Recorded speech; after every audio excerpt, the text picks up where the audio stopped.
Have you ever felt a weight on your shoulders? A burden that has no name and no physical form. It's like wearing a backpack that you don't remember putting on. And with each passing day, it seems to grow heavier, a small pebble of anxiety from a difficult conversation, a smooth stone of worry about the future, a heavy rock of regret from the past. You carry it with you everywhere, into your work, into your relationships, even into your dreams. This is the quiet exhaustion that so many of us feel, a silent hum of unease that has become the background music to our lives. We live in an age of incredible connection, yet we can feel profoundly disconnected from our own selves. We scroll through endless images of curated perfection, feeling the subtle pressure to perform, to achieve, to be more, while a voice inside us whispers that something is deeply out of balance. We are caught in a relentless current of information, expectations, and demands, a silent state of emergency where our minds are constantly overloaded, leading to emotional burnout and a loss of our inner compass. If this feeling resonates with you, if you have ever felt stuck in this invisible cage, know that you are not alone, and know that there is a way through. There is a path, walked by countless souls for thousands of years, a gentle stream of ancient wisdom that can cool a scorched and weary heart. This path comes to us from the teachings of the Buddha, but you do not need to call yourself a Buddhist to walk it. Think of it not as a religion to be adopted, but as a profound science of the mind, a practical art of living with awareness.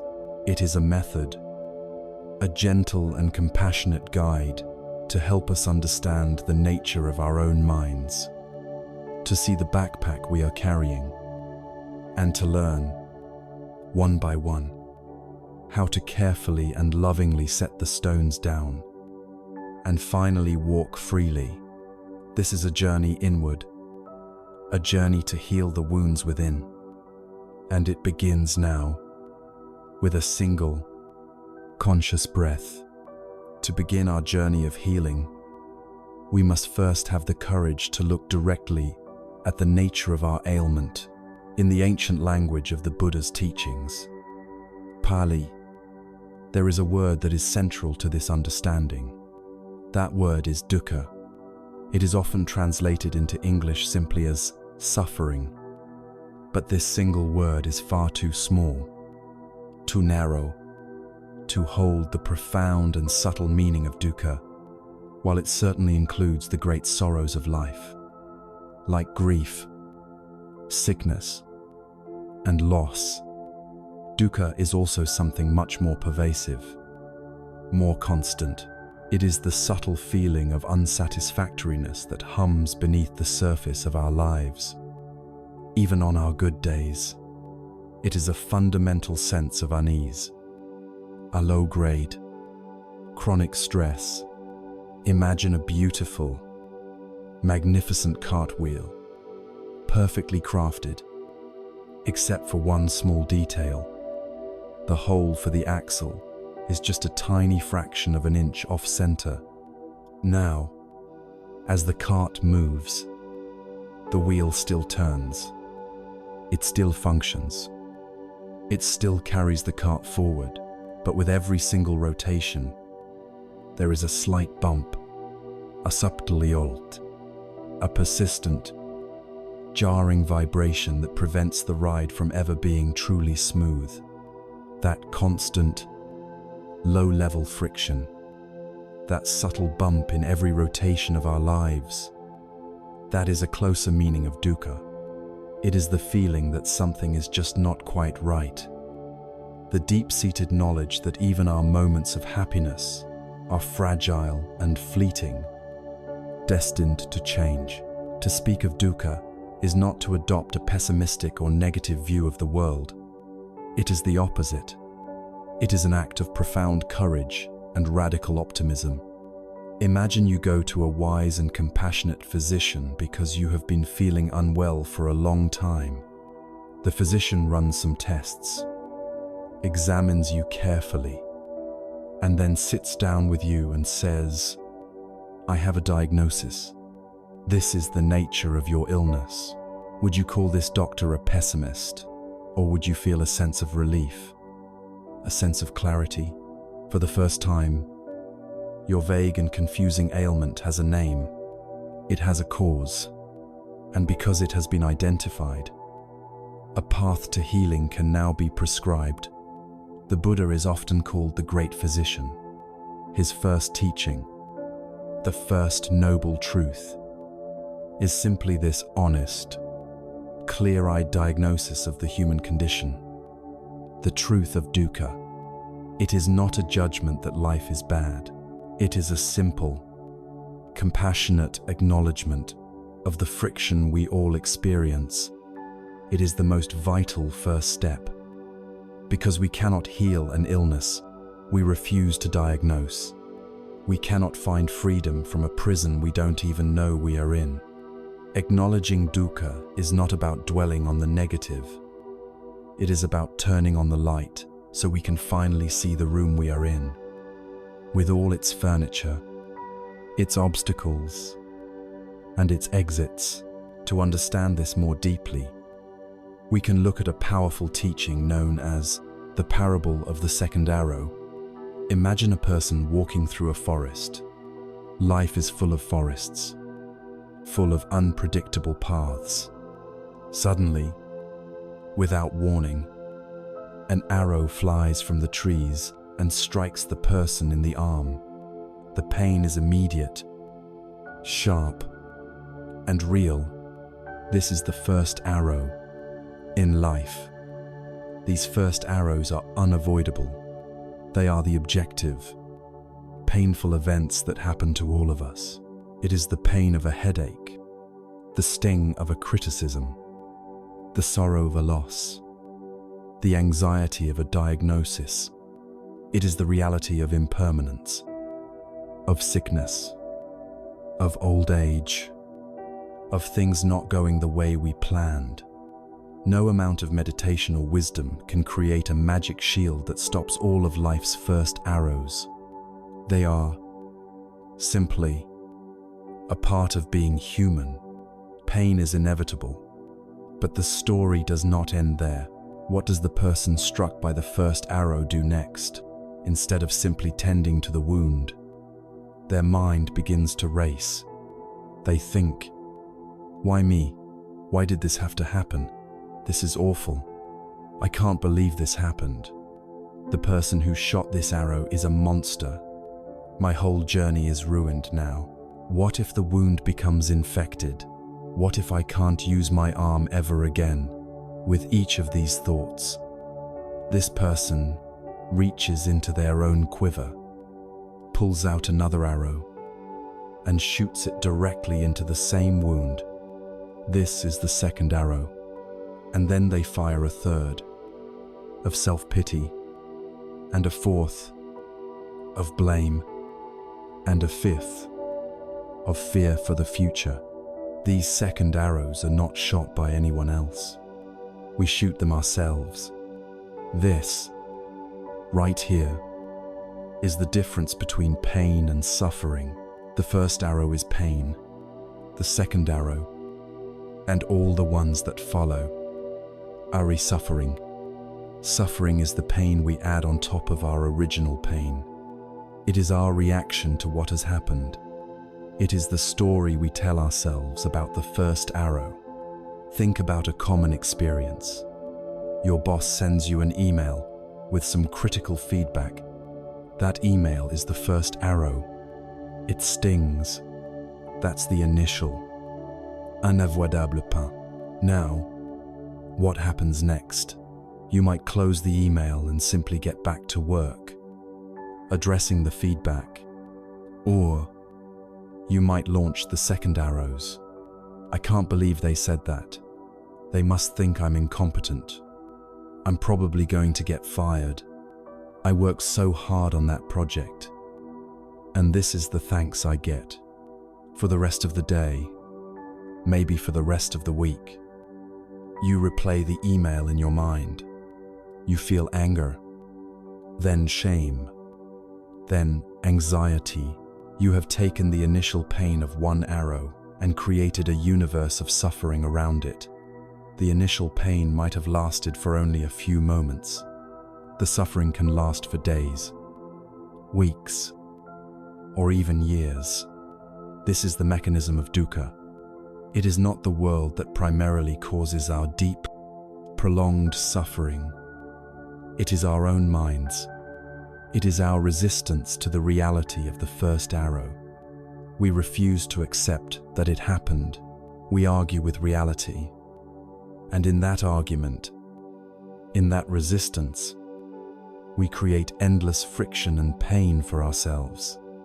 So now we can begin to see the shape of this invisible cage we live in. Its bars are not made of steel, but of our own habitual reactions. The cage is built from our tendency to fire that second arrow, our unconscious habit of resisting what is. We have lived inside this cage for so long that we have mistaken its bars for the world itself. We think that this constant state of anxiety, blame, and worry is just how life is.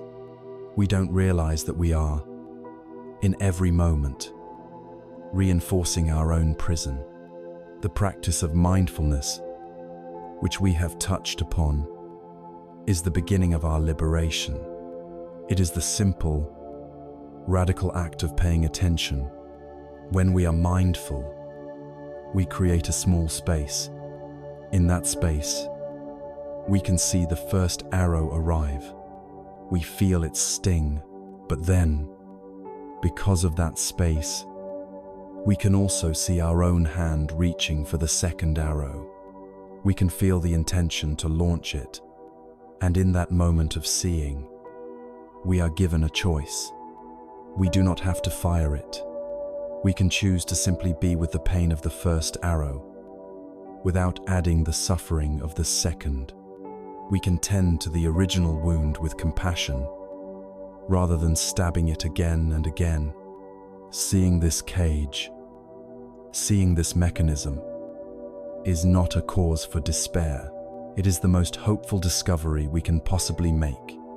It means that our freedom is not dependent on changing the world, on stopping all the first arrows from ever flying.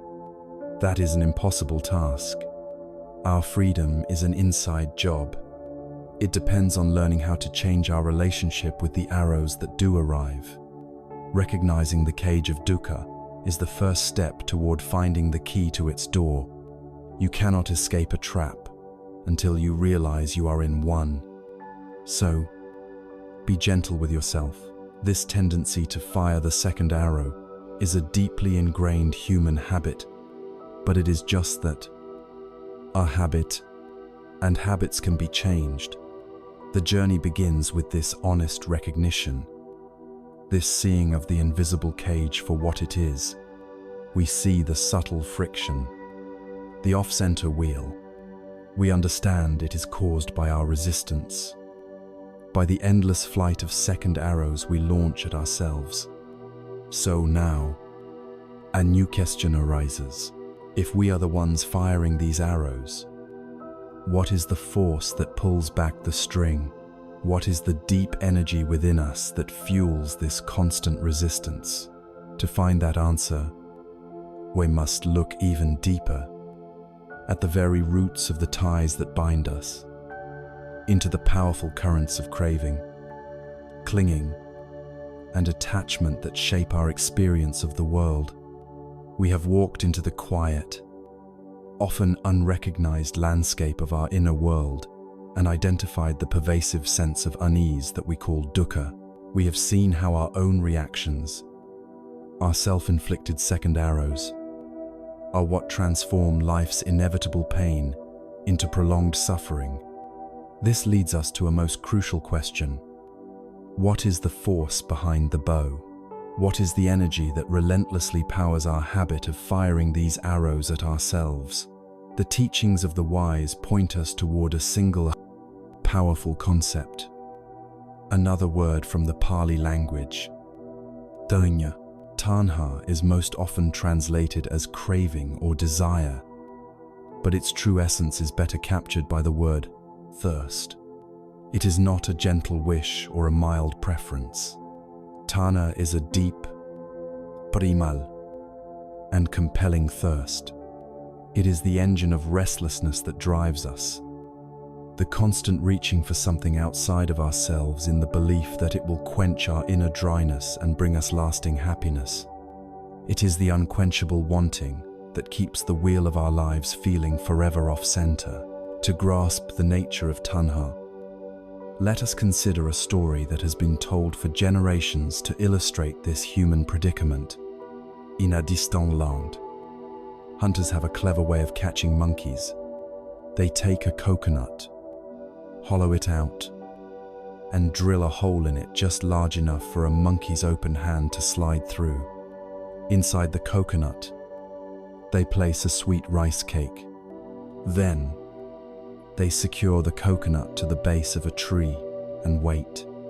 Soon, a monkey, drawn by the scent, discovers the trap. It slides its slender hand into the coconut, grasps the delicious prize, and forms a tight fist around it.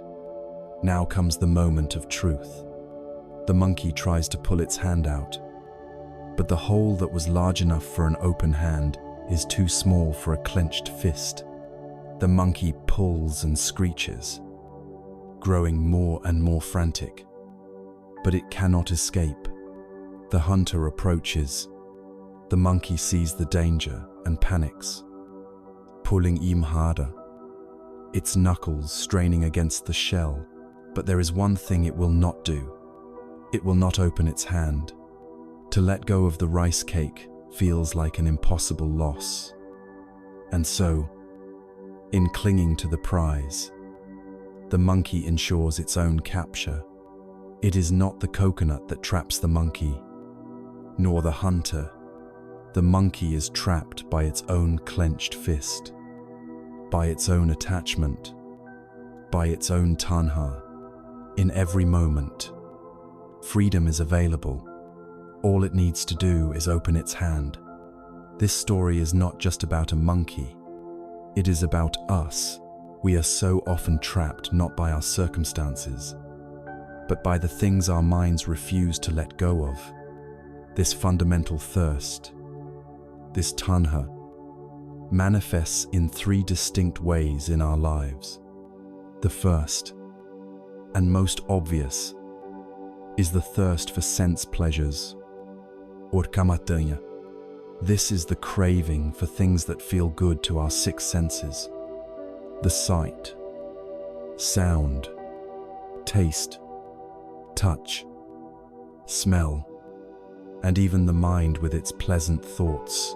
It is the thirst for a delicious meal, for the beauty of a sunset, for the comfort of a warm bed, for the melody of a favorite song, for the validation of a compliment.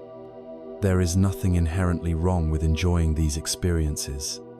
The problem lies not in the pleasure itself, but in the thirst and the clinging that follows. We believe, on a deep level, that acquiring these things will lead to lasting happiness, but they never do. We get the new phone we craved, and for a short time, we feel a thrill. But soon, the novelty fades, the pleasure subsides, and the thirst arises again, seeking its next object, its next fix. This is the endless loop, the hedonic treadmill. We are constantly chasing a horizon that moves as we approach it, forever thirsty, forever drinking salt water that only makes us thirstier. The second form of thirst is more subtle, and perhaps even more powerful. It is the thirst for existence, or bhavatanya. This is not just a craving for things, but a deep craving to be something, to become someone, It is the thirst for a solid, permanent, and admirable identity. It is the desire to be seen as successful, intelligent, or virtuous. It is the ambition to be a good parent, a respected professional, a spiritual person. This thirst fuels our constant striving, our anxiety about our reputation, and our paralyzing fear of failure. We are clinging to a story, the story of me, and we work tirelessly to defend and promote this character on the world stage. This thirst for becoming is what makes us check our phones for likes, what makes us feel a sting of jealousy at another's success, and what makes us feel hollow when we are not receiving praise or recognition. It is the deep, existential fear of being a nobody, of being insignificant. We are like the monkey, clenching our fist not around a rice cake, but around an idea of ourselves, terrified that if we were to open our hand, we would find nothing there. The third form of thirst is the opposite of the second, yet born from the same root of dissatisfaction.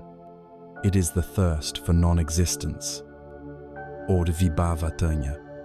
This is the intense craving for things to go away, the desire to annihilate what is unpleasant. It is the energy of aversion, of pushing away when you feel a surge of anxiety, the desperate wish, I want this feeling to stop. That is vibhavatanya. When someone insults you and you feel a flash of anger that wants to erase their comment or their presence, that is vibhavatanya. It is the resistance to our pain, the argument with reality that we explored with the second arrow. The desire for the first arrow to have never happened is a powerful expression of this thirst for non-existence. It is a violent refusal to accept life on its own terms, in its most extreme form, when the pain of existence seems too great. This thirst can manifest as a desire for self-destruction, a final, desperate attempt to escape from an unbearable reality.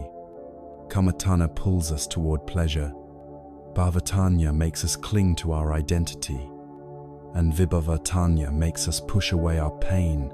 These three forces are constantly at play within us, pulling and pushing, creating the internal turbulence that prevents us from ever finding true peace. This thirst, dainya, inevitably leads to a state of active clinging, what is known as upadana.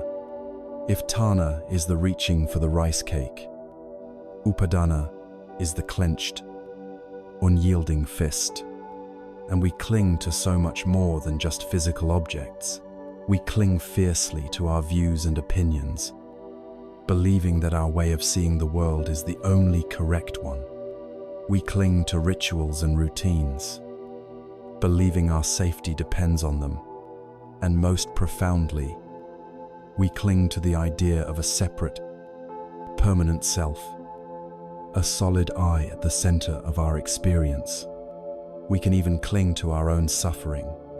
Our pain can become so familiar, so central to our story, that it becomes our identity, the role of the victim, the story of our trauma, the narrative of our struggle, can become a heavy, dark cloak that we are strangely afraid to let go of.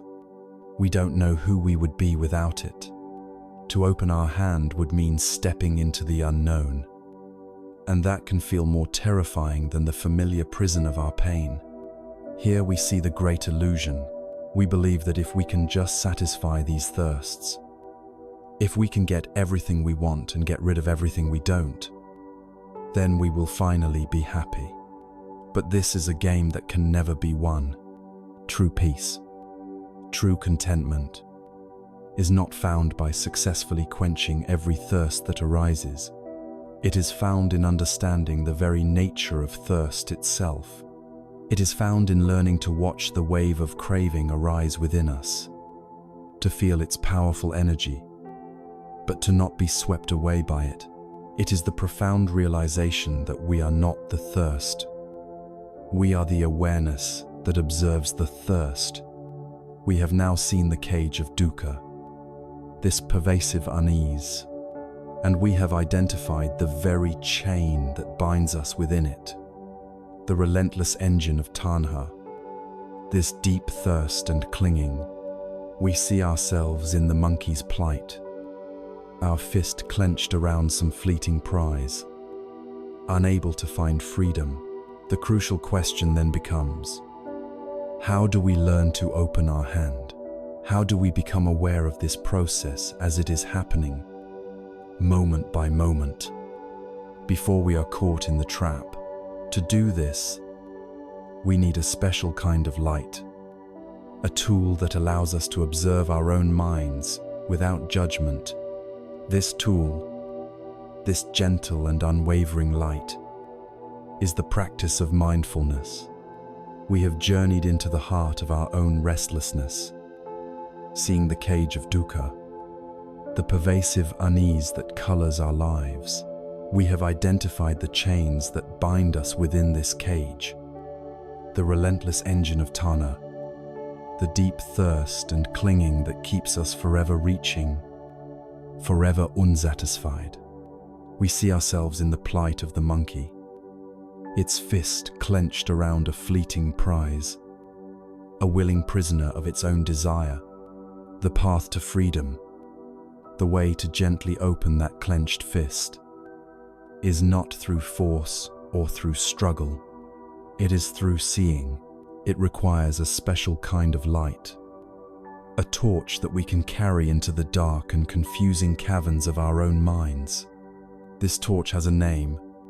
In the language of the path, it is called sati, which we know today as mindfulness. Before we explore what mindfulness is, it is crucial to understand what it is not. There is a common misconception that mindfulness is about stopping our thoughts, about forcing the mind into a state of pristine, silence. To attempt this is to declare war on your own mind, a war you will never win, and it will only lead to frustration and a sense of failure. The mind's nature is to think, just as the heart's nature is to beat. Mindfulness does not ask you to stop the river of thoughts. It asks you to sit peacefully on the riverbank and watch it flow by. It is not about clearing the mind, but about becoming aware of what is already in the mind, without judgment. Imagine your awareness is like a wide, open sky. Your thoughts, feelings, and sensations are like the weather, clouds, sunshine, rain, and storms that pass through. The sky does not cling to the sunshine, nor does it try to push away the storm. It simply allows all weather to be, to arise, and to pass away in its own time. Mindfulness is the practice of cultivating this sky-like awareness, a spacious and compassionate attention that holds everything without being disturbed by it. It is the simple, yet profound, act of paying attention to the present moment, on purpose, and without judgment. Our primary tool for cultivating this quality of attention is beautifully simple, and it is with us in every moment of our lives. It is our own breath. The breath is the perfect anchor to the present moment. Your thoughts can drag you into the distant past or propel you into the anxious future, but your breath is always happening right now.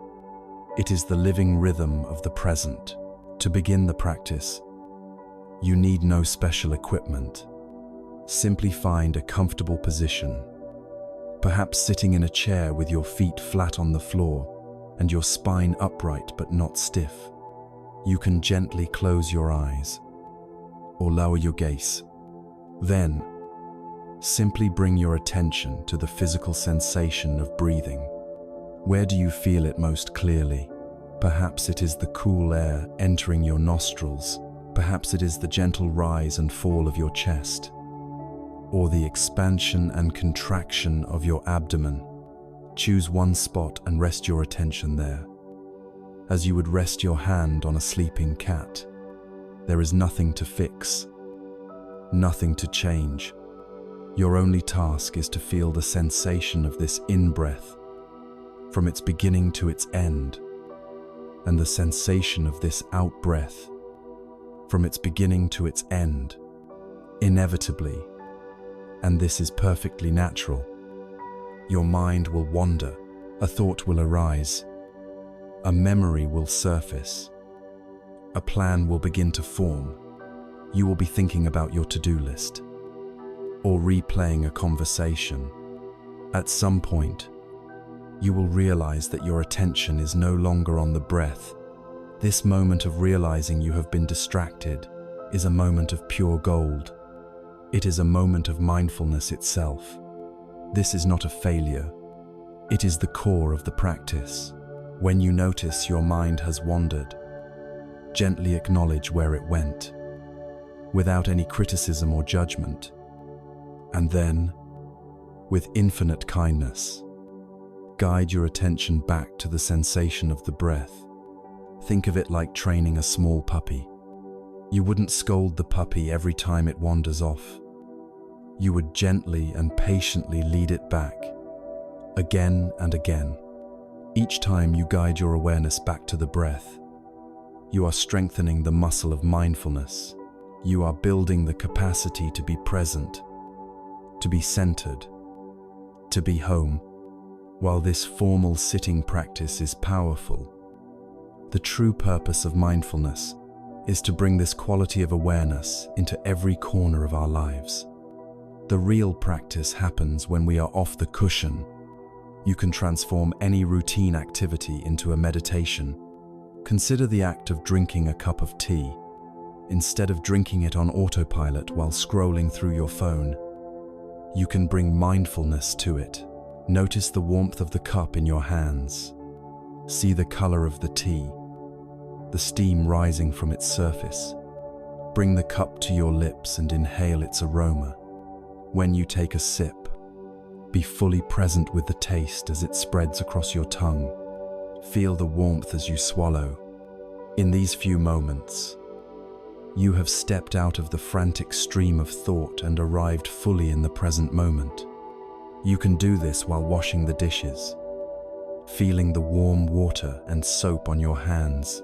You can do this while walking, feeling the solid connection of your feet with the earth beneath you. When you listen to a friend, you can practice listening with your whole being, not just waiting for your turn to speak, but truly hearing them. Each of these moments is an opportunity to come home. The ultimate power of this practice is that it creates a space in our ordinary, unobserved state. Our lives are often a series of automatic reactions. A stimulus occurs, and we react instantly, almost like a knee-jerk reflex. Someone cuts you off in traffic, and anger immediately flashes. You feel a pang of loneliness, and you immediately reach for your phone to distract yourself. There is no space, nor freedom. Mindfulness creates a pause. It wedges a sacred space between the stimulus and your response. In that space lies your freedom. In that space, you have the power to choose. You can see the first arrow of a painful event arrive, and because of that space, you can choose not to fire the second arrow of reactivity. You can choose a wiser, more compassionate response. There is a classic Zen story that illustrates this perfectly. Two monks, a wise senior monk and a young junior monk, were on a long pilgrimage.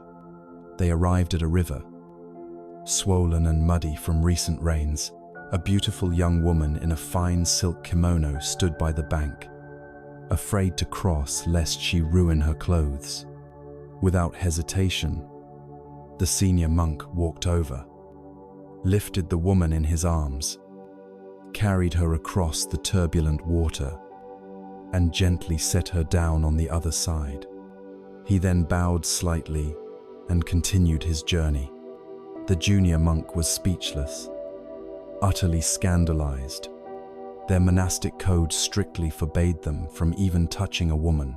For the next several hours, he walked in fuming silence, his mind consumed by what he had seen. He replayed the event over and over, judging his master's actions, feeling his own indignation grow. Finally, as evening approached, he could bear it no longer. He burst out, "Master, how could you have done that? You know we are forbidden to touch women. You broke your sacred vows."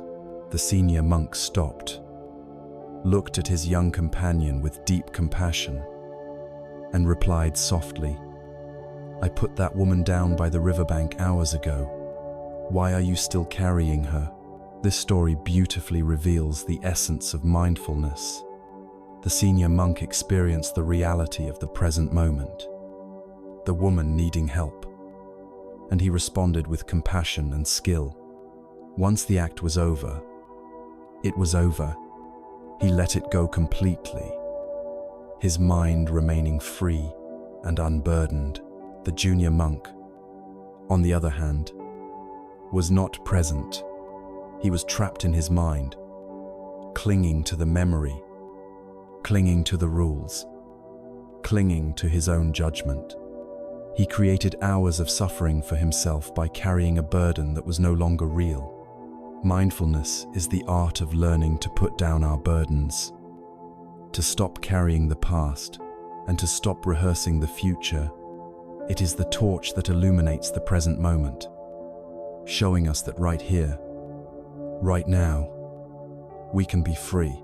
As we begin to hold this torch of mindfulness steady, as we light up the landscape of our own experience, we start to notice something truly profound about everything we see. We notice that nothing, absolutely nothing, stays the same. A thought arises, and it vanishes.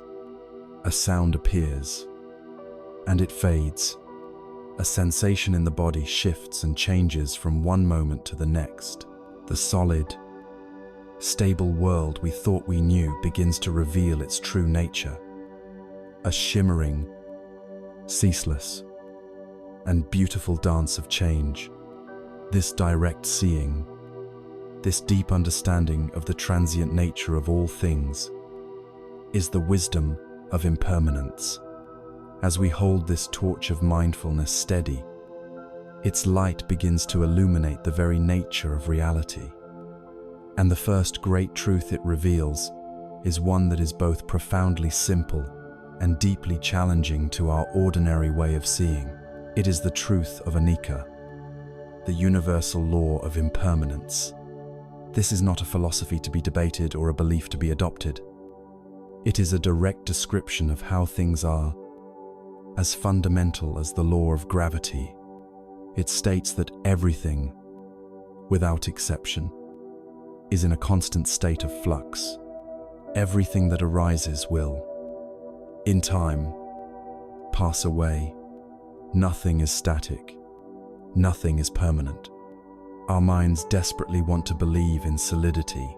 We want to build our lives on solid ground, to find things that we can hold on to forever. But the wisdom of impermanence shows us that we are trying to build a fortress on the surface of a flowing river.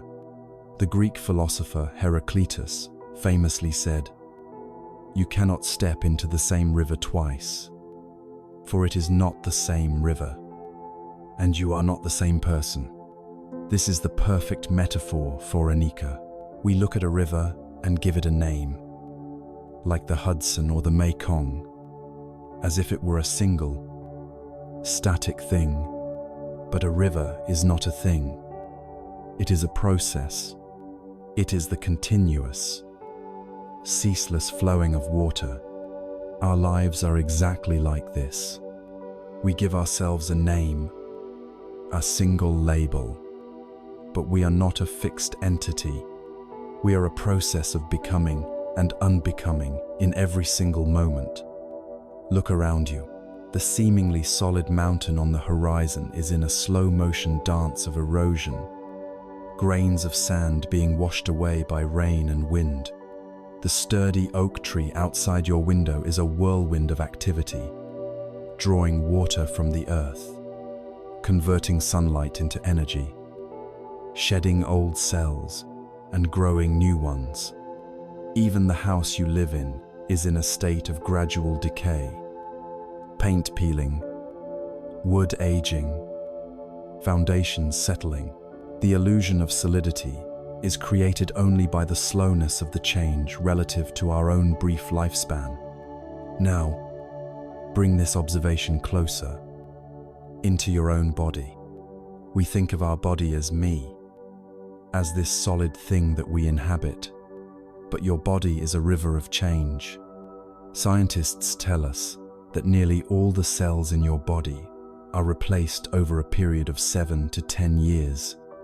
The hand you are looking at now is not on a cellular level the same hand you had as a child. You are a living, breathing ecosystem of trillions of cells, constantly being born, living their lives, and dying, all to support this process you call you. You can feel this impermanence directly. Feel the air moving in and out of your lungs. That is anicca. Place a hand on your chest and feel the rhythmic beat of your heart. That is anicca. Notice the endless stream of subtle sensations throughout your body. An itch here, a warmth there, a feeling of tension, a moment of ease. All of it is constantly shifting. Your body is not a noun. It is a verb. It is a process of breathing, beating, sensing, and changing. And what about your mind? That which feels most like you? The practice of mindfulness gives us a front row seat to the impermanence of our own consciousness. Just take a moment to watch it. A thought about what you need to do later today arises. Where did it come from?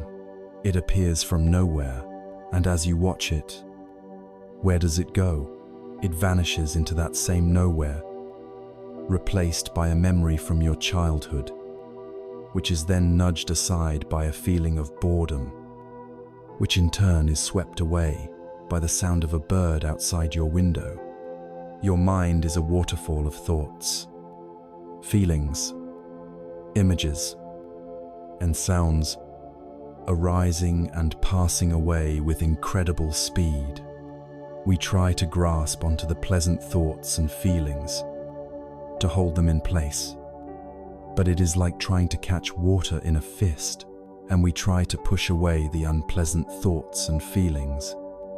But it is like trying to stop the wind. The mind is a display of constant, unceasing change. Here we discover the direct link between impermanence and our suffering. Our dukkha, our suffering, arises from a fundamental conflict, the clash between the reality of anicca and our deep-seated craving for permanence. Our tanya, we fall in love, and we want that feeling of blissful connection to last forever. We achieve a moment of success, and we want to bask in its glory indefinitely. We experience a moment of peace, and we desperately try to cling to it. We are trying to build a permanent shelter in the midst of a hurricane. We are trying to freeze the river. The energy it takes to resist the natural flow of life is immense. And that very tension, that struggle against reality, is what we experience as suffering. We want life to be a series of beautiful still photographs. But life is a movie, and the projector never stops running. Clinging to what is changing is the formula for disappointment. There is a wise old story that illustrates the wisdom of accepting this flow. An old farmer in a small village had one prized horse. One day, the horse broke through its fence and ran away. The farmer's neighbors all came to console him. "Oh, what terrible luck," they said. The farmer simply shrugged and replied, "Maybe." A week later, the horse returned, and it was not alone. It had led a herd of 10 beautiful wild horses back to the farm. The neighbors gathered again, this time to celebrate. "What incredible good luck," they exclaimed. The farmer again just replied, "Maybe." The next day, the farmer's only son was trying to train one of the wild horses when he was thrown off and his leg was badly broken.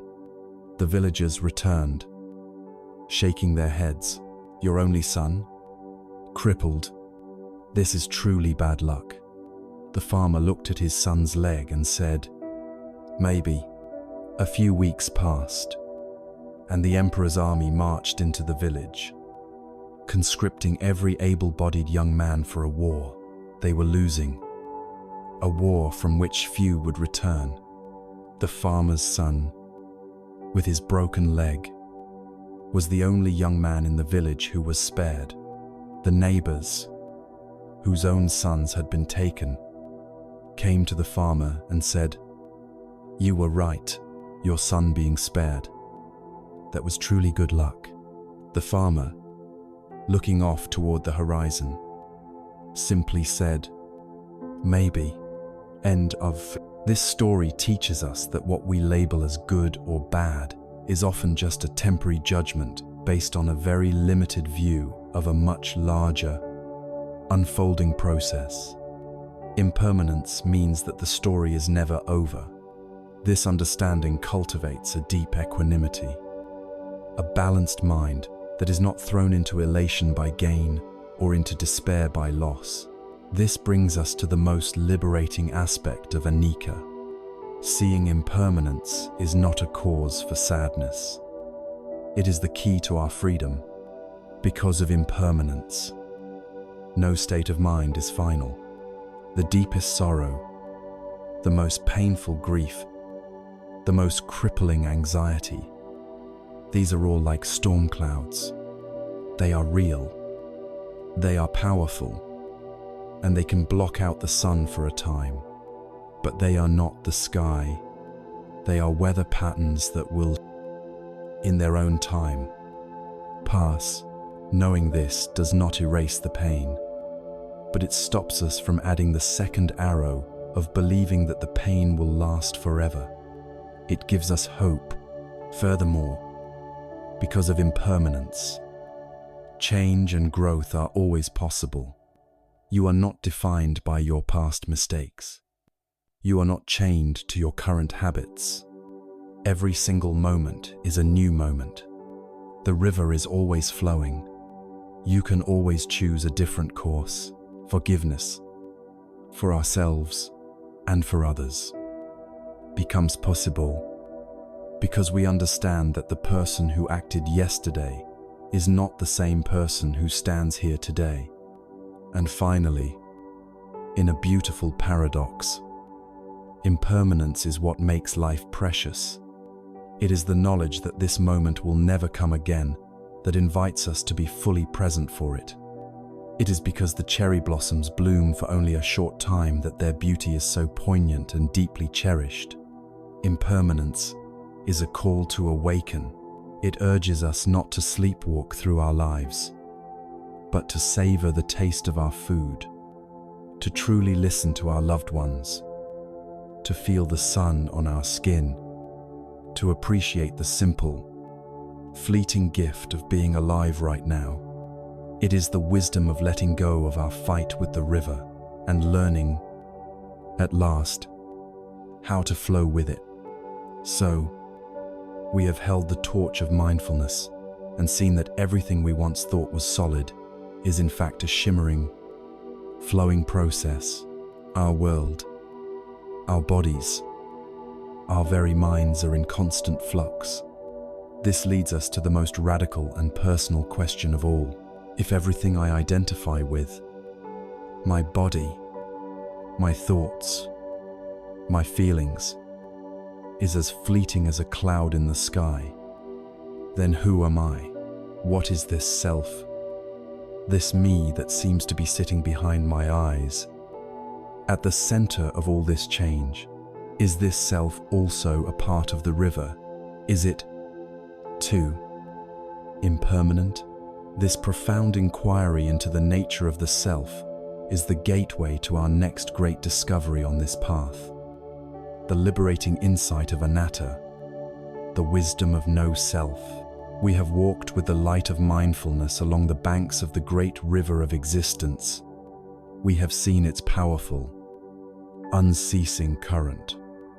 The truth of anicca, impermanence, which shows that everything we can perceive is in a state of constant flow. This profound insight inevitably leads us to the most intimate and challenging question on our path of healing. If my body is always changing, if my feelings are fleeting, if my thoughts are like clouds passing in the sky, then who am I? What is this persistent feeling of me that seems to be the stable center of all this change? Is this self a solid rock in the middle of the river? Or is it, too, part of the flow? The investigation into this question leads us to the heart of wisdom, to a truth called anatta, often translated as no self. Now, let us pause here, because these words, no self, can sound frightening. They can conjure images of nihilism, of meaninglessness, of ceasing to exist. But this teaching is not about annihilation. It is about liberation. It does not say that you do not exist. It asks us to investigate, with gentle and honest curiosity, how you exist. It is a guide to help us see through a core illusion, an illusion that is the source of our deepest anxieties, our greatest fears, and our most profound suffering. To understand this, let us turn to a famous encounter between the Buddhist sage Nagasena and the Greco-Bactrian king. Milinda, the king, a man of great intellect, sought to challenge the sage on this very point. He arrived for their meeting in a magnificent royal chariot. After the initial greetings, Nagasena gestured toward the king's transport and asked, "Your Majesty, you came here in a chariot. But what is this chariot? Is it the wheels?" The king replied, "No, venerable sir." Nagasena continued, "Is it the axle? Then, or the wooden frame, the reins, the whip?" To each question, the king gave the same answer. "No." Then, Nagasena said, "Is the chariot all of these parts combined?" "No." "Sire," the king replied, "is it something separate from all of these parts?" Again, the king had to say no. Nagasena then delivered his point with gentle precision. "Then, Your Majesty, for all your searching, you cannot find the chariot. Chariot is simply a convenient name, a label we give to this particular assembly of parts. It has no independent, essential existence of its own." The king, being wise, understood. Nagasena then brought the lesson home. "Just so, Your Majesty, the name Nagasena is but a designation for a collection of components. Outside of these components, there is no separate, abiding Nagasena to be found. This is the essence of the anatta teaching. The self that we feel so strongly is not a solid entity, but a convenient label for a dynamic process, a combination of ever-changing parts. In this teaching, these parts are known as the 5 aggregates, or the 5 heaps that we cling to and mistake for a self. Let us, like Nagasena and the king, investigate these parts of our own chariot. And first is form. This is our physical body, with all its flesh, blood, bones, and organs. We certainly identify with this. We say, I am walking, or I am hungry. But are you really your body? As we have seen, your body is in a state of constant flux, a river of changing cells. You can lose a limb in an accident, but you would not say you have lost a part of yourself. Your body gets sick. It ages. It will one day die and decay. Is this unreliable, impermanent collection of matter the real, unchanging you? Look closely, and you will find no permanent owner inside the body. Second is feeling. This aggregate includes all our sensations, categorized as pleasant, unpleasant, or neutral. A feeling of joy arises when you see a loved one. A feeling of pain arises when you stub your toe. A neutral feeling arises while you wait for a bus. We are certainly swayed by these feelings, chasing the pleasant and fleeing the unpleasant. But are you your feelings? A feeling is like the weather. It comes and it goes. You are not the joy, nor are you the sorrow. You are the space in which these feelings are experienced. They are fleeting events, not a stable identity. Third is perception. This is the faculty that recognizes and labels our experience. Our eyes see a shape and color, and the aggregate of perception labels it. Red car. Our ears hear a sound, and perception labels it. Dog barking. It is a vital function for navigating the world. But are you your perceptions? Perception is just a process, a function, like a computer recognizing a face in a photo. It is a mechanism. It is not a self. Fourth, and this is a vast and important category, is mental formations. This aggregate includes all of our thoughts, our beliefs, our opinions, our prejudices, our intentions, our moods or habits, our memories, and our desires. This is the part we most strongly identify as me. We say, I think, therefore I am. We believe we are our political opinions, our intellectual ideas, our personality traits. But as we see in mindfulness practice, thoughts are the most impermanent things of all. They are like bubbles rising to the surface of a pond, appearing for a moment and then popping. Are you your anger? No. Anger is an energy that visits you. Are you your beliefs? Beliefs can change with new information. These mental formations create the story of me, the personality, the character we play. But a story is not a self. Fifth and finally, there is consciousness. This is the raw faculty of awareness itself, the light that illuminates all the other aggregates. Without consciousness, there would be no seeing, no hearing, no feeling, no thinking. It is the background awareness that allows experience to happen. But is this consciousness the permanent self, the soul? The teaching says no. Consciousness, too, is dependent. Visual consciousness arises only when there is an eye and a visible object. Auditory consciousness arises only when there is an ear and a sound. It is not a single, independent entity that exists on its own. It is a co-arising process, just like all the other aggregates. When we investigate these 5 aspects of our experience, we find that not one of them is a permanent, stable, independent self. They are all processes, all flowing, all part of the river. The self or the ego is not a thing, but an activity. It is the activity of clinging, of identifying with these 5 changing processes. It is the mental habit of grabbing onto a thought, a feeling, or a sensation and saying, "This is me, this is mine." The ego is like a clenched fist, desperately trying to hold a handful of water.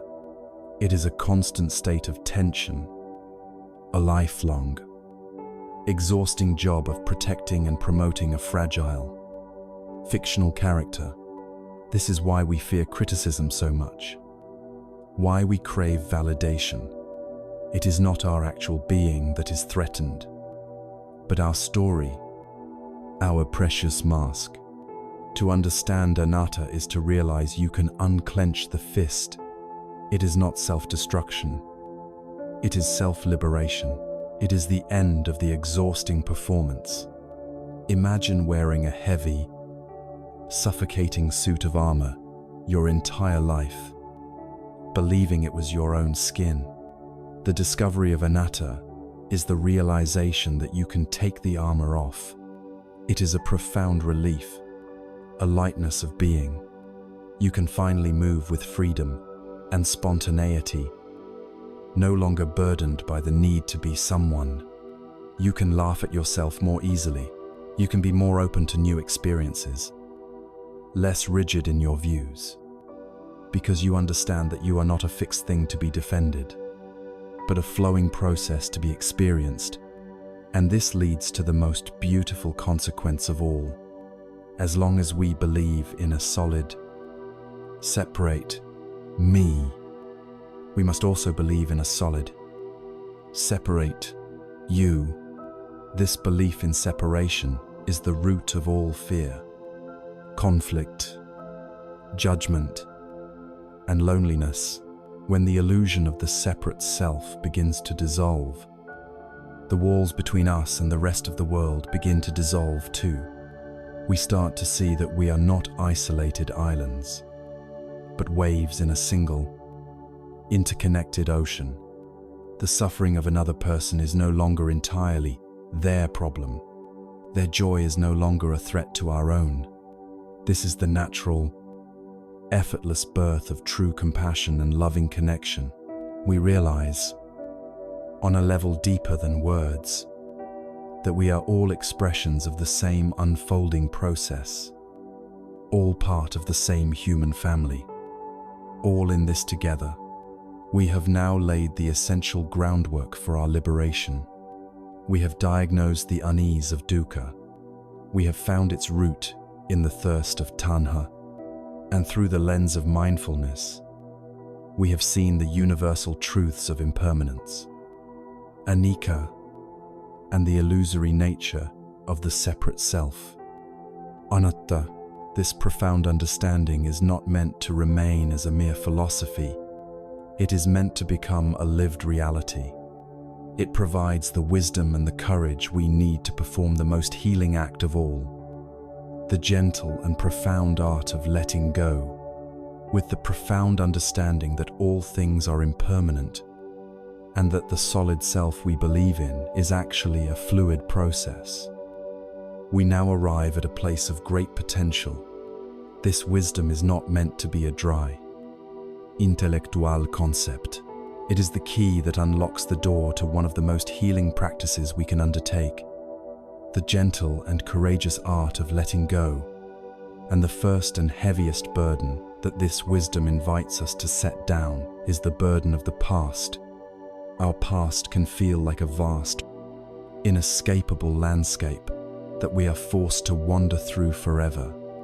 It can feel like a debt that can never be repaid, a stain that can never be washed clean. But the first truth we must embrace is a radical one. The past does not exist. It is gone. It has no power, no substance. The only place the past has any reality at all is within the confines of our own minds, right here in the present moment, in the form of memory. Clinging to the past, whether to a painful mistake or a bitter grievance, is like carrying a bag full of heavy, moldy bread. It weighs us down. It offers no nourishment for the journey ahead, and its decay slowly poisons our present experience. Yet we clutch this bag to our chest, believing we cannot possibly let it go. We spend our precious present moment energy mentally time traveling, replaying old scenes, refighting old battles, refeeling old hurts. We are like the junior monk in our story, carrying a ghost on our back long after the event has passed. This constant revisiting of what is gone is a form of self-inflicted suffering. We are choosing to watch the same sad movie over and over again, and then wondering why we feel so sad. Let us look closely at the mechanics of regret. Regret is the futile act of standing in the present and arguing with the past. We think, if only I had said that instead. If only I hadn't made that choice. This "if only" is a doorway to a phantom world, a world that never was and never will be. When we live in this phantom world, we are abandoning the only world that is real, the world that is happening right now. We wrap these past events in layers of self-judgment and shame. We create a story, and in this story, we cast ourselves as the villain, the fool, the failure. I am the one who ruined that relationship. I am the one who missed that opportunity. We then mistake this story for our true identity. This is where the wisdom of anatta, of no self, becomes our greatest ally. The person who made that choice 5, 10, or 20 years ago does not exist anymore. That person was a different combination of the 5 aggregates, a different collection of cells, thoughts, feelings, and life experiences. They acted with the level of wisdom and awareness that they possessed at that time. To endlessly punish your present self for the actions of a past self is a profound misunderstanding of who you are. It is like blaming the mature, flowing river for the actions of the small, trickling stream it once was. You have flowed on. You have changed. You are not a permanent stain. You are a living process. This understanding opens the door to forgiveness, which is the very heart of letting go. Forgiveness, especially when it comes to others, is often misunderstood. We think it means condoning what happened, saying that the hurt was acceptable, or letting the other person off the hook. But true forgiveness has very little to do with the other person. It is an act of profound self-love. Holding onto resentment, anger, and blame is like drinking a cup of poison and waiting for the other person to die. The bitterness only corrodes our own heart. The anger only burns up our own peace. Forgiveness is the act of deciding that you will no longer allow the events of the past to control your present. It is cutting the energetic cord that binds you to the person or event that caused you pain. It is a declaration of your own freedom. You are not saying, "What you did was okay." You are saying, "I will no longer allow what you did to occupy precious space in my mind and heart. I am taking my energy back. I am choosing peace." Even more challenging, for many of us, is the act of self-forgiveness. We can be our own harshest critics, our own most unforgiving judges. To forgive ourselves is to look at the person we were in the past with compassion. It is to acknowledge that we did the best we could with the tools, the knowledge, and the awareness we had at that moment. Perhaps we were driven by fear, by ignorance, by pain, by a deep unmet need. Instead of judging that past version of yourself, can you offer them understanding? Can you see their struggle, their confusion? Self-forgiveness is the act of embracing our shared humanity, the truth that we are all imperfect beings, learning and growing through our mistakes. It is the acknowledgement that a mistake is an event, not an identity. This can feel abstract, so let us make it practical. We can actively work with the stories we tell ourselves. Take a moment to identify a story from your past that still carries a heavy emotional charge. Perhaps you can even write it down to see it more clearly as a narrative, separate from you. Now, see if you can gently rewrite it, not to change the facts, but to change the meaning. What did you learn from that experience? What strength did you discover in its aftermath? How did that painful event, in some unforeseen way, contribute to the person you are today, to the wisdom and compassion you may now possess? This is not about creating a false positive narrative, but about expanding a narrow, judgmental story into a wider, more compassionate, one that acknowledges the whole picture, including the growth that came from the pain. There is also a beautiful and simple visualization practice that can help us in this process of release. Find a comfortable position and close your eyes. Imagine yourself sitting peacefully on the bank of a gently flowing stream. The water moves at its own pace, calm and steady. Now, allow a painful memory, a regret, or a grievance from the past to come to mind. Instead of getting caught in it, imagine placing that memory, that thought, that feeling onto a leaf that is floating by. It could be an image, a phrase, or just a feeling. Place it gently on the leaf. Now, your only job is to watch. You do not need to push the leaf or force the stream to move faster. Simply observe as the natural current catches the leaf and begins to carry it away. Follow it with your awareness as it floats downstream, getting smaller and smaller until it disappears from your sight around a bend in the river. Another thought may come. Place it on another leaf. Watch it go. You may have to do this many times, and that is perfectly all right. The goal is not to violently erase the memory, for what we resist persists. The goal is to change your relationship with it. It is to learn, through gentle practice, how to stop clinging and start allowing. It is the practice of letting things be and letting them go. Letting go of the past is not a single act of forgetting. It is a continuous, compassionate act of remembering to live in the present. It is the conscious choice to put down the heavy backpack of stones, one by one, so that you can walk on your journey with more lightness, more freedom, and more peace. It is the wisdom of realizing that the only moment you have any power in, the only moment you can ever truly live in, is this one, right now, as we learn to release our firm grip on what has already been. We may notice a clever and immediate trick of the mind. The moment it drops the weight of the past, it eagerly lunges forward to pick up the weight of the future.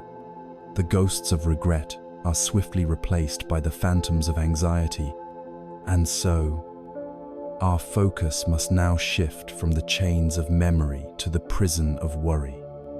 As we explore the equally vital art of releasing our fears about what is yet to come, having learned to gently release the heavy burden of the past, we might feel a momentary sense of lightness, a welcome peace. But the mind, in its restless nature, is clever. The moment it drops one weight, it often rushes to pick up another. The ghost of regret is replaced by the phantom of anxiety. The mind leaps from the world of what has been to the equally illusory world of what if. This is our struggle with the future, a struggle that manifests as worry, fear, and a pervasive anxiety that can steal the joy from our lives. Just as the past exists only as a memory in the present, the future exists only as a thought, a projection, a fantasy created by our minds right now. To worry about the future is to suffer in advance. It is to pay a high emotional price for a catastrophe that may never happen. It is to willingly enter a courtroom and declare ourselves guilty of a crime that has not been and may never be committed. It is essential, however, to draw a clear distinction between the corrosive habit of worrying and the wise practice of planning. This path of wisdom does not advocate for irresponsibility or a naive refusal to prepare for what may come. The difference lies entirely in the quality of mind we bring to the task. Wise planning is an activity done calmly and clearly in the present moment. We see a potential future need. Perhaps the need to save for retirement, to study for an exam, or to prepare for a difficult conversation. We use our intellect to gather information, consider options, and create a course of action. This entire process happens now. Once the plan is made, or the necessary action for today is taken, we release it. We let it go and return our full attention to the present. Planning is a finite, constructive, present moment activity. Worry, on the other hand, is a destructive and circular mental state. It has no end point. It is not interested in solutions. It is addicted to problems. Worry is a runaway train of what-if questions. What if I lose my job? What if I get sick? What if my children aren't happy? What if I fail? Each question breeds another, creating a downward spiral of fear. It is like a hamster running frantically on a wheel, a tremendous expenditure of energy that leads absolutely nowhere. This state of worry is a form of tanha, the thirst for non-existence. It is the desperate desire for unpleasant possibilities not to happen, a violent argument with a future that does not even exist. It is an attempt to find absolute certainty and control in a universe that is, by its very nature, uncertain. There is a beautiful story of an anxious young student who constantly followed his Zen master, peppering him with worried questions. "Master," he would say, "I am so worried. What if I do not become enlightened? What if I fail in my practice? What if the monastery runs out of food next winter? What if a war breaks out?" The master listened patiently for many days. One afternoon, he led the student to the courtyard and pointed to a magnificent, ancient oak tree. "Look at that tree," the master said. "It has stood in this spot for more than 100 years. It has endured droughts, floods, fierce winds, and heavy snows. Do you think it spends its autumn worrying if there will be enough sunlight in the spring? Does it fret in the summer about the coming winter frost? No. It does what is necessary in this very moment. It sinks its roots deeper into the earth upon which it stands. It stretches its branches toward the light that is available today. It surrenders to the seasons as they come. Be like the oak tree. Anchor yourself in the soil of the here and now. Tend to the present moment with all your heart. Then you will find you have all the strength and wisdom you need to meet the future when it finally arrives." Oh, this story points to the profound truth that our anxiety is rooted in our resistance to uncertainty. We want a guarantee from life that everything will be okay. We want to control the outcome, but life offers no such guarantees. The path to peace is not found by eliminating uncertainty from our lives, which is an impossible task. It is found in learning to become comfortable with uncertainty.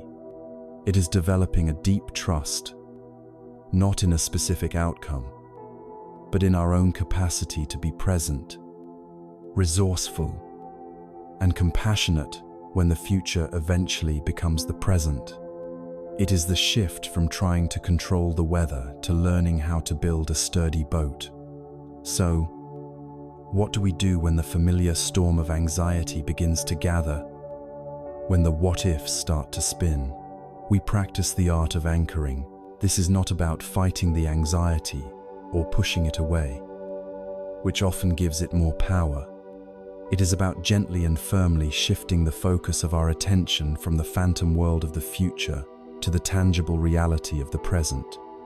The first and most powerful anchor is your breath. When you feel your thoughts begin to race and your heart begin to pound, consciously bring your awareness back to the simple, physical sensation of your breath. Feel the air entering your nostrils, filling your lungs, and then feel it leaving your body. The storm of worry is about a hypothetical tomorrow. Your breath is happening right now. It is your anchor to reality. Attach the full weight of your attention to this anchor. Ride the waves of your breath. In breath, out breath. This is real. The catastrophe is just a thought. Next, you can expand this to the anchor of your body. Anxiety is a disembodied state. It pulls us up into the chaotic realm of thought. To counteract this, bring your awareness down into the physical sensations of your body. Feel the solid ground beneath your feet. Feel the weight of your body pressing down on the chair or the cushion. Press your feet firmly into the floor. Wiggle your toes inside your shoes. Clench your hands into fists and then slowly release them. Feeling the change in sensation. The future is an abstraction. The feeling of your feet on the ground is a concrete reality. Root yourself in this reality. You can also use the anchor of your 5 senses to pull yourself out of the vortex of worry. This is a powerful technique to ground you in your immediate environment. Pause and silently name 5 things you can see right now. Notice their colors, their shapes. Then, name 4 things you can physically feel. The texture of your clothes, the smoothness of the table, the air on your skin. Then, name 3 things you can hear. The hum of a fan, à distancieren, the sound of your own breathing. Then, 2 things you can smell. And finally, 1 thing you can taste.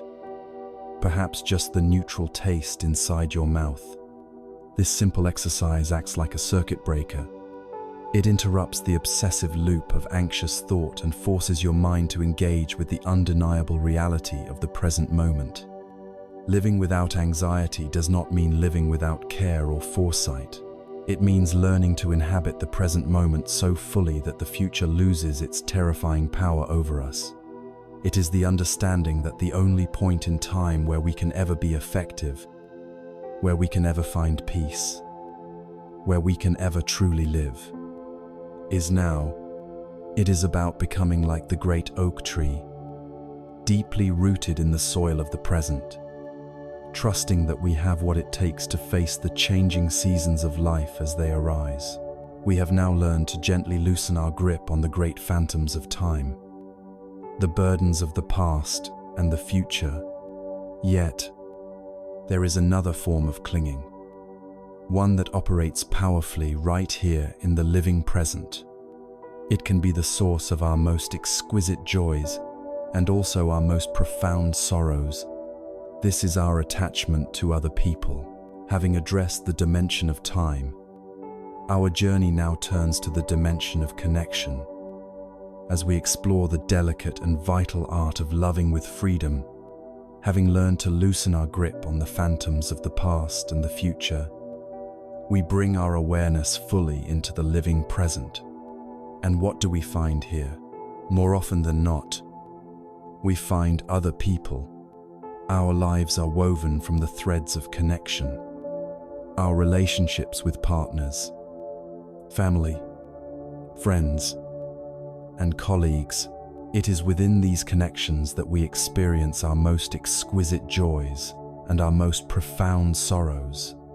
They are the fertile ground where our practice of awareness is tested most intensely. Here, in the heart of the present moment, we confront one of the most subtle and powerful forms of clinging there is, our attachment in relationships. And we are invited to learn the beautiful, challenging art of loving with freedom. On the surface, love and attachment can look very similar. Both involve care, affection, a desire for closeness, and a deep appreciation for another person. But if we look deeper, to their root, they are fundamentally different energies, one leading to freedom and expansion, the other to suffering and contraction. True love, in its purest form, is an unconditional wish for another to be happy and free. It is an offering. Attachment, on the other hand, is rooted in the need for that other person to make us happy, to validate us, to secure our sense of self. It is a demand. Love says, I want you to be happy. Attachment says, I want you to make me happy. Love is an open hand. Attachment is a clenched fist. When we are operating from a place of attachment, we subtly or overtly turn a relationship into a transaction. We see the other person as a source for our own needs, a solution to our own emptiness or insecurity. An unspoken contract is formed. I will give you my love, but in return, you must provide me with security and never leave me. Or, I will be there for you, but you must reflect back to me an image of myself that I find pleasing, because our happiness now depends on an external source that we cannot control. Fear becomes the constant undercurrent of the relationship. We live with the fear of loss, the fear of rejection, the fear of being abandoned. This fear is the engine of dukkha in relationships. And what does this fear lead to? It leads to attempts to control. We may become jealous, trying to manage the other person's interactions. We may become needy, constantly seeking reassurance that we are loved. We may try to change them, molding them into the person we think we need them to be. We are, in effect, trying to build a cage for them, believing that if we can just keep them safely inside, our own fear will be quieted. But this is not love. It is using another human being as a shield against our own inner anxieties. It is building our house of happiness on someone else's land and then living in a constant state of terror that they might one day decide to move. Imagine you are walking in a forest and you encounter a beautiful, wild bird. Its song fills the air, and you are captivated by its presence. If your heart is filled with attachment, your first impulse will be to possess it. You will think, I must have this bird for my own. I will catch it and build a beautiful golden cage for it. I will feed it the finest seeds and protect it from all harm, so that I can listen to its beautiful song every day. So you capture the bird and place it in the cage. But soon, a sadness comes over the bird. It no longer sings. Its eyes grow dull, and it listens only for the sound of the wind in the trees. In your desperate attempt to own its beauty, you have destroyed the very wildness and freedom that made it so beautiful in the first place. This is the tragedy of attachment. But if your heart is filled with love, your response will be different. You will simply offer your open hand as a perch. You will offer it kindness and nourishment without condition. You will feel a sense of profound gratitude for its presence. For as long as it chooses to stay, you will delight in its song, knowing that it is a gift freely given. And if the moment comes when the bird decides to fly away, you will open your hand, release it to the sky, and wish it well on its journey. Your heart filled not with the bitterness of loss, but with gratitude for the precious time you shared. True love does not seek to possess, it seeks only to support the freedom and happiness of the beloved. It is an open hand. This kind of free and unconditional love is what the Buddhist tradition calls metta, or loving kindness. It is a radiant warmth that we extend from our own heart, wishing well for another being, independent of what they can do for us. It is the ability to celebrate your partner's success, even if it means they have less time for you. It is supporting your child's dream, even if it is not the dream you had envisioned for them. It is the sincere hope that all beings, without exception, find peace and happiness. This love is not a scarce resource that we must bargain for. It is a wellspring within us that is replenished, not depleted, by the act of giving. So how do we cultivate this ability to love from a place of freedom instead of fear? The answer is the most important journey we can ever take. The journey of turning that same loving kindness inward. The foundation of every healthy relationship with others is a healthy relationship with ourselves. If we look to other people to fill our inner emptiness, to soothe our loneliness, to validate our existence, our relationships will always be distorted by neediness. We will be like beggars, constantly seeking scraps of affection and approval. We cannot give what we do not have. We cannot offer a full cup to another if our own is empty. The practice, therefore, is to learn to offer ourselves the same compassion we so readily offer to others. When you feel lonely, can you sit with that feeling, to be a kind friend to it, rather than immediately seeking a distraction? When you make a mistake, can you speak to yourself with words of understanding rather than harsh judgment? This is the practice of self-compassion. It is about learning to be our own refuge. It is about discovering that the source of love and validation we have been seeking from the outside world has been within us all along. When we begin to feel whole and worthy on our own, our relationships are utterly transformed. We no longer enter them with a hidden agenda of needs to be met. We are free to simply connect, to share, to give.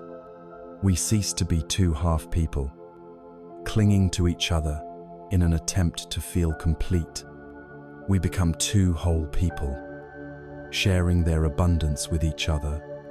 Expectations fall away.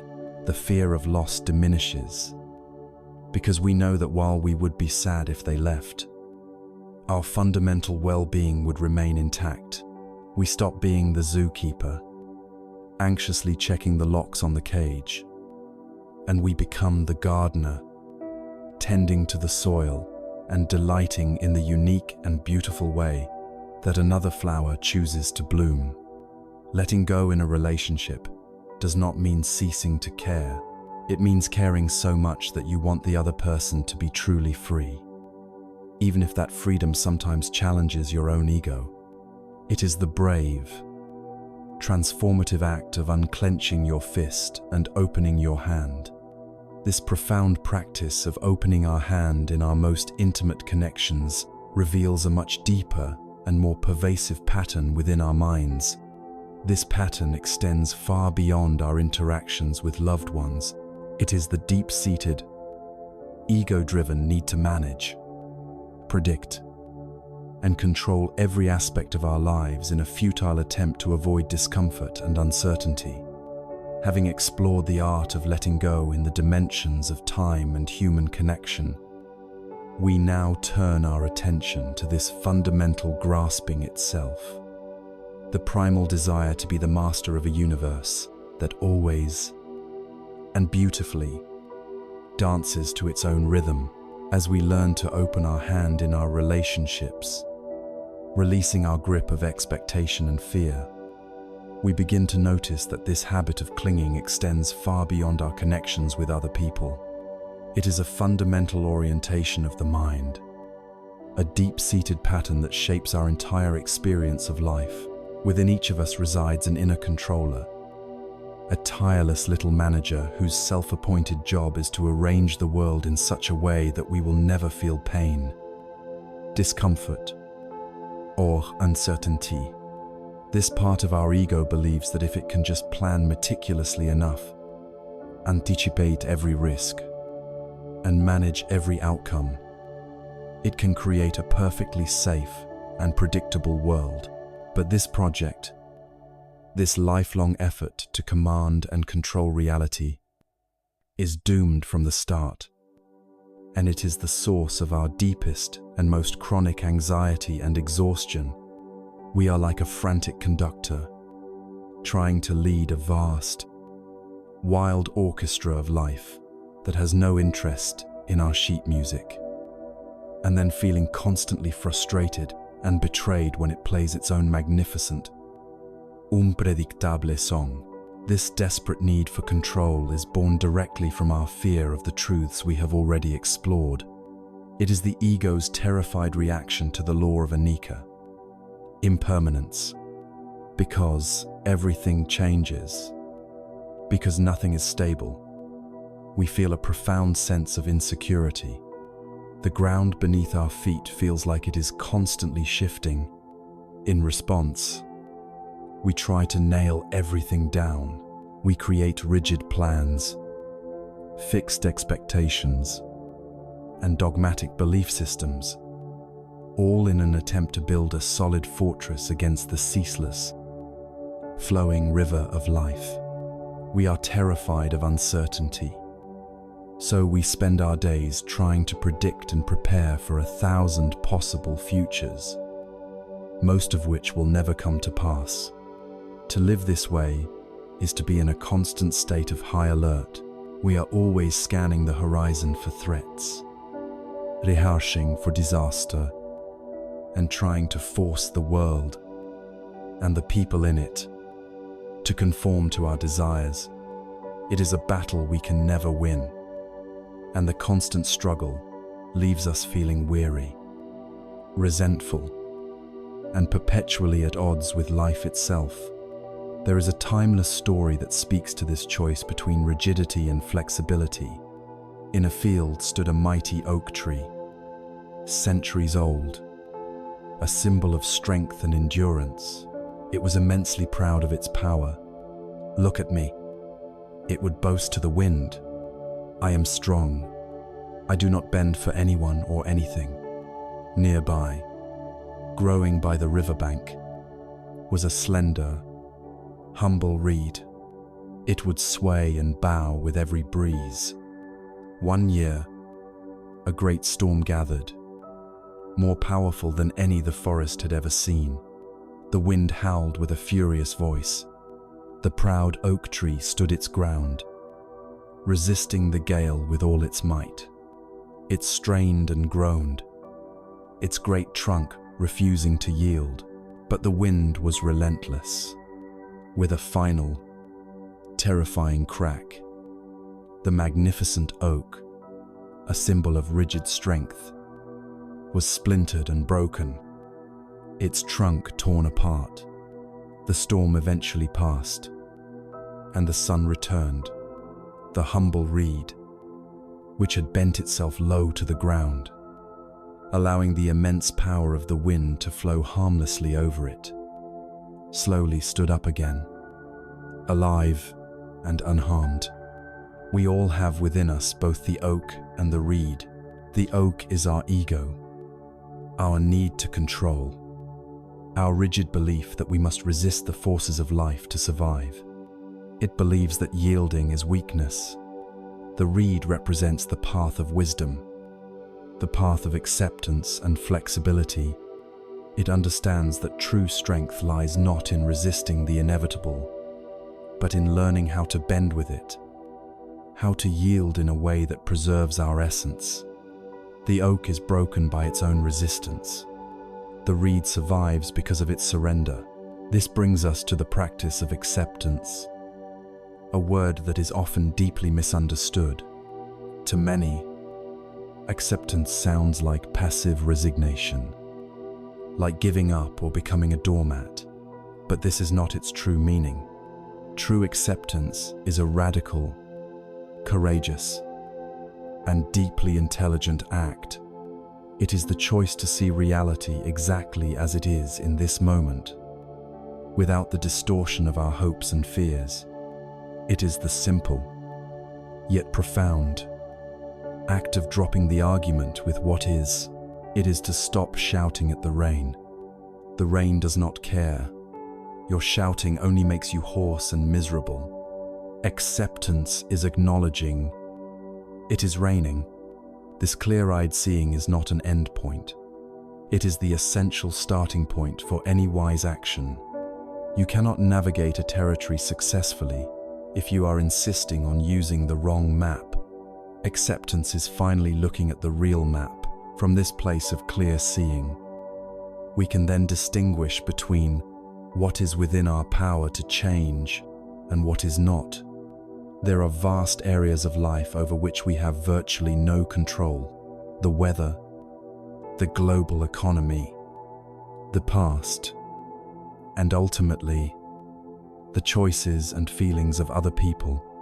To invest our life force in trying to control these things is the definition of futility. It is wasted energy. But there is a sphere of influence where we have immense, almost total power. We have the power to choose our attitude. We have the power to choose our response. We have the power to choose where we place our attention. We have the power to act with integrity and kindness. Regardless of the circumstances, the path of wisdom, the path of the reed, is to learn to let go of the struggle with what we cannot change, and to focus all of our creative energy on what we can change, our own inner world, our own actions. This shift in focus is the most empowering move we can ever make. It is taking our power back from the uncontrollable world and placing it firmly in the center of our own being. When we practice this, our entire orientation to life begins to shift. We stop trying to swim upstream against the powerful current of the river. This doesn't mean we just float aimlessly. It means we first accept the direction of the current. Then, with the energy we are no longer wasting in fighting it, we can learn to steer.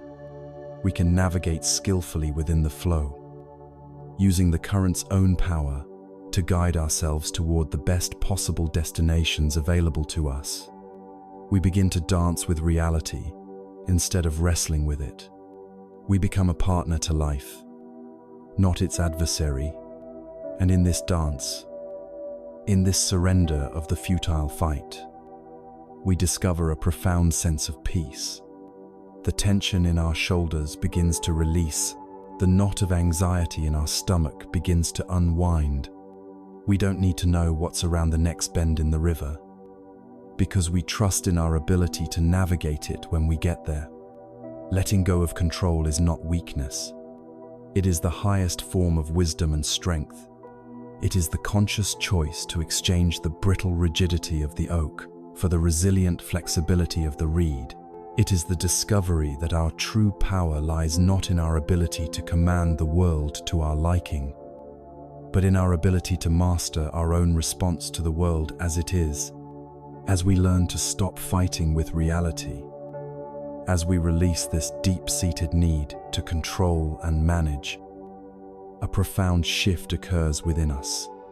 The tense, clenched fist of the ego begins to soften and open.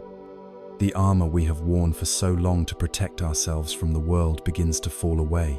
In the space that is created by this surrender, in the quiet that follows the end of the war with what is, a new quality has room to arise. Our hearts, no longer hardened by constant resistance, become tender and receptive.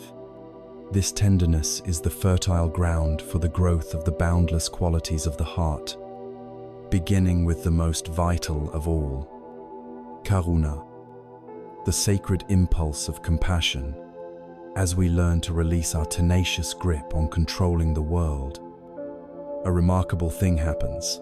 The clenched fist of the ego, forever tense with the effort of managing reality, begins to soften. The armor of resistance that we wore to protect ourselves from the unpredictable nature of life starts to fall away. In the space that this surrender creates, in the quiet that follows the end of our internal war with what is, the heart finds room to breathe. This new tenderness, this vulnerability, is not a weakness. It is the fertile ground from which the most beautiful qualities of the human spirit can grow. The first and most vital of these is karuna, the sacred impulse of compassion. Compassion is often confused with pity or simple empathy, but it is something far deeper and more active. Empathy is the ability to feel with another. Pity often involves a sense of looking down upon another's misfortune. Compassion, karuna, is the heart's active response to the awareness of suffering. It has two essential components. The first is the sensitivity to pain, the ability to be present with the reality of suffering, both in ourselves and in others, without turning away. The second is a courageous and unshakable aspiration, the deep wish and motivation to see that suffering be alleviated. It is not just feeling the pain, it is the energy that moves us to help. This impulse arises naturally as the walls of the separate self, the illusion of anatta, begin to dissolve. When we truly understand our interconnectedness, the suffering of another is no longer just their problem. It resonates within the shared space of our common humanity. The journey into compassion begins in the last place most of us think to look, with ourselves. There is a profound truth that says you cannot pour from an empty cup.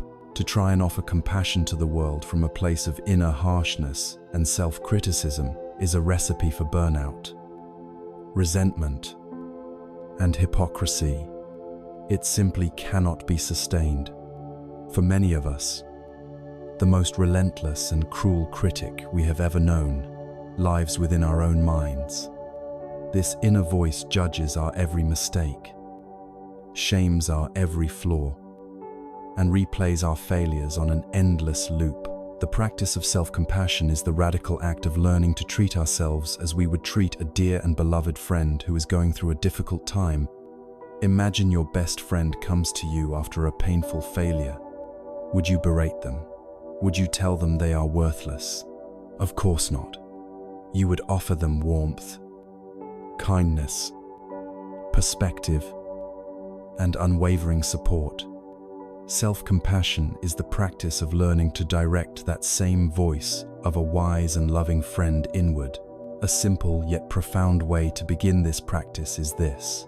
The next time you feel a wave of emotional pain, whether it is sadness, shame, fear, or anger, pause, gently place a hand over your heart. Feel the physical warmth of your own touch. Then, offer yourself a few simple phrases, silently or aloud. First, acknowledge the pain with mindfulness. This is a moment of suffering. Second, connect with your humanity. Suffering is a part of life. Everyone feels this way sometimes. And third, offer yourself kindness. May I be kind to myself in this moment. May I give myself the compassion that I need. This simple act of acknowledging our pain, recognizing our shared humanity, and actively offering ourselves kindness can begin to rewire decades of habitual self-criticism. It is the foundation upon which all other compassion rests. The unconditional nature of true compassion was beautifully demonstrated by the Buddha himself. The story is told of a monk who had fallen gravely ill with dysentery and was covered in painful sores. He lay alone in his own filth. As the other monks, overcome by revulsion at his condition, had neglected him, the Buddha, while walking through the monastery, I heard the monk's groans and came to his dwelling. Seeing the situation, he did not hesitate. He did not deliver a lecture. He simply acted. He sent his attendant, Ananda, to fetch water, and he himself began to gently wash the sick monk's body with the warm water. He cleaned the monk's soiled robes and moved him to a clean, comfortable bed. Only after he had tended to the man's suffering with his own hands did he gather the other monks. He then asked them, "Why have you neglected this monk?" They were silent. He then said, "Monks, you have no mother or father here to look after you. If you do not care for one another, who then will care for you? Know this, whoever looks after the sick and the suffering is looking after me." This story teaches us that compassion is not a lofty, abstract idea. It is a direct, hands-on engagement with suffering that overcomes our aversions and recognizes our profound interconnectedness. We can systematically cultivate this quality through a formal practice known as karuna bhavana, or compassion meditation. This practice works by radiating our compassionate wishes outward in ever-expanding circles. You begin with yourself, generating a heartfelt wish to be free from your own pain and sorrow. You might repeat phrases like, "May I be free from suffering. May I be healed.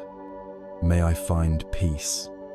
Once you feel a sense of warmth for yourself, you bring to mind a loved one, someone for whom you care deeply. You visualize their own struggles, their own hidden pains, and you extend the same compassionate wish to them. May you be free from your suffering. May you be healed. May you find peace. Next, you move to a neutral person, perhaps a cashier at the grocery store or a neighbor you see but don't know well. You recognize that this person, too, has a complex life filled with their own challenges and heartaches, and you extend the same wish to them. This step is crucial, as it begins to break down the walls of indifference that separate us from the vast majority of humanity. Then comes the most challenging stage. You bring to mind a difficult person, someone with whom you have conflict, or for whom you feel resentment. As best you can, you try to see beyond your anger to the suffering within them, the fear, ignorance, or pain that causes them to act in harmful ways, and you offer them the same wish, not to condone their actions, but to free your own heart from the poison of hatred. Just as I wish to be free from suffering, may you too be free from the suffering that binds you. Finally, you expand this feeling of compassion outward, to all beings in all directions, without exception, to people in your city, your country, across the world, to animals, to all living things. May all beings everywhere be free from suffering and its causes. It is a common mistake to view compassion as a soft or weak emotion. In truth, it is a source of unshakable strength. It is what is known as the courage of the heart. While pity can paralyze us and empathy can lead to burnout, compassion provides a boundless and resilient source of energy. It is what allows doctors, nurses, and aid workers to face immense human suffering day after day without being destroyed by it. Compassion provides the motivation to move toward difficulty, not away from it. And it does so from a place of wisdom and balance, not sentimental overwhelm. It is the engine of courageous action. Karuna, then, is the heart's tender and powerful response to the universal reality of suffering. It begins with the revolutionary act of being kind to ourselves and radiates outward, dissolving the artificial barriers between self and other, and revealing our true nature as interconnected beings. It is the active expression of love in the face of pain. Compassion is the profound wish for all beings to be free from the thorns of their suffering. But the heart has another boundless quality, another face of love.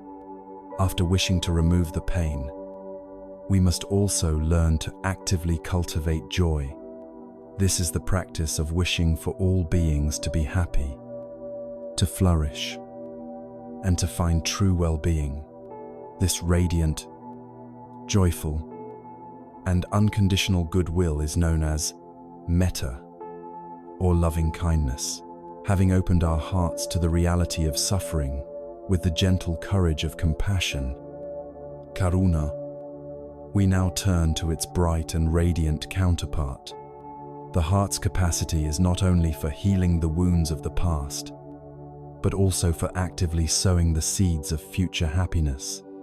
After learning to wish for all beings to be free from the thorns of pain, we must now learn how to plant the flowers of joy in the garden of the world. This is the sublime practice of metta, a Pali word most often translated as loving kindness. If compassion is the heart's response to suffering, metta is the heart's unbridled celebration of the potential for happiness and well-being in all beings. It is a boundless, unconditional, and radiant goodwill that flows outward from a source of inner abundance.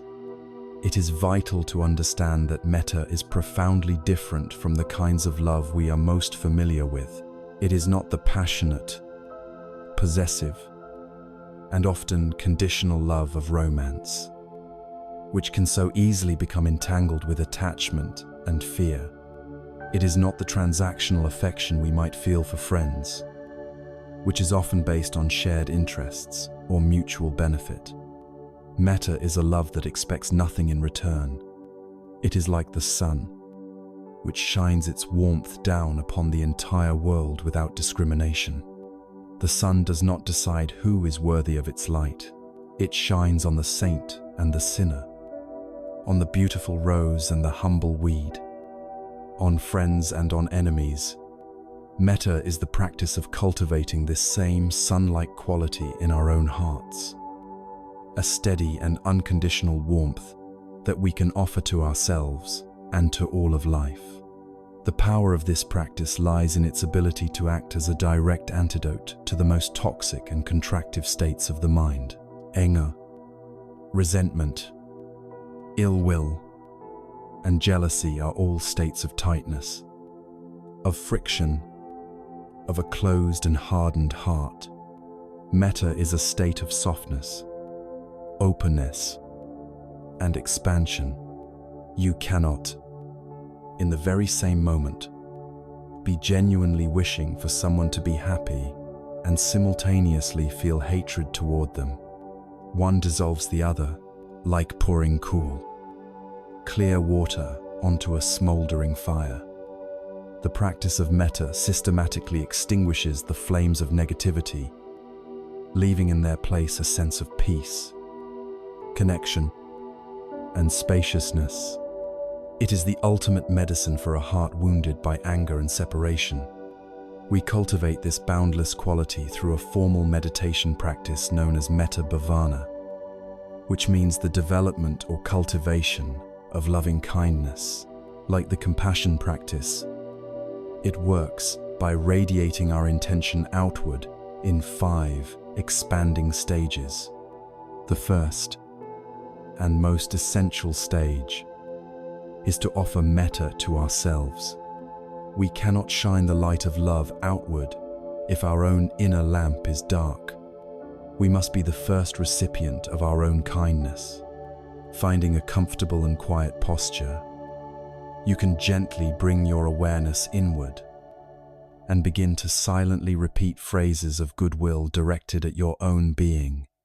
Classic phrases include, "May I be happy," "May I be healthy," "May I be safe," "May I live with ease." As you repeat these phrases, try to connect with the feeling behind them. It is not a mechanical repetition, but a sincere and heartfelt wish for your own well-being.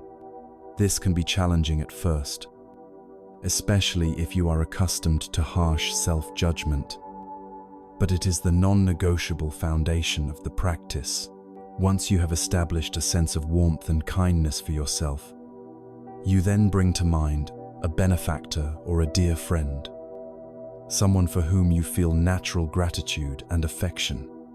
It should be an easy, uncomplicated relationship. Hold an image of this person in your mind, and with a full heart, extend the same wishes to them.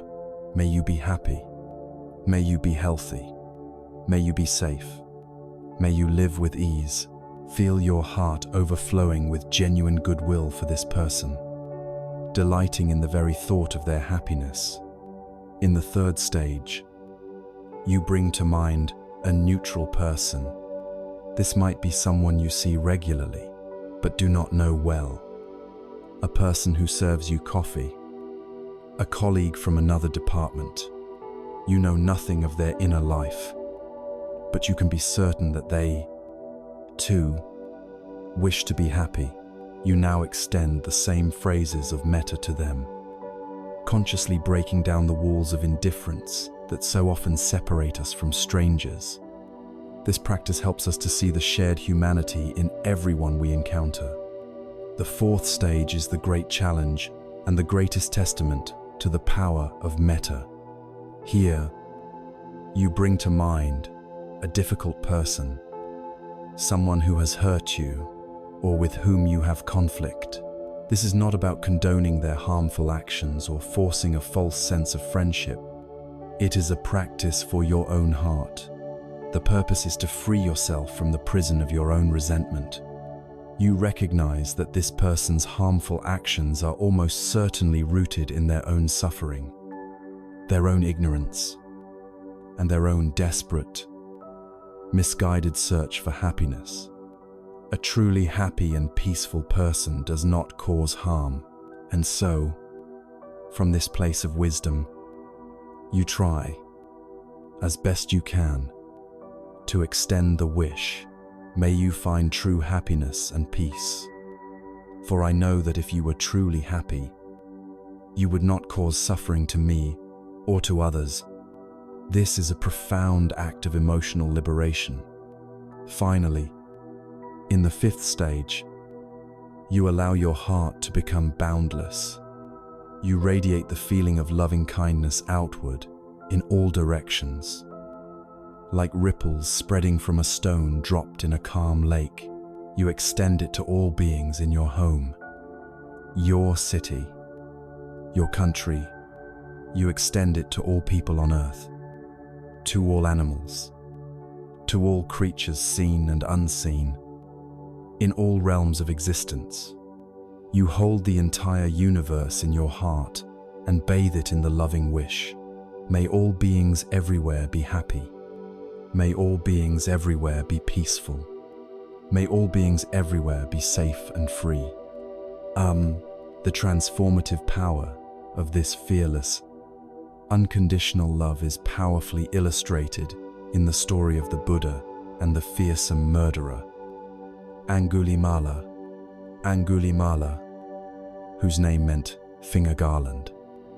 was a terrifying figure who had killed so many people that he wore a necklace made of their fingers. He was the terror of the countryside, and no one dared to cross his path. One day, despite the pleas of the frightened villagers, the Buddha began to walk calmly down the road that led into Angulimala's forest. Angulimala saw him coming, alone, serenement, and thought, "Excellent, here is my next victim." He drew his sword and began to run after the Buddha.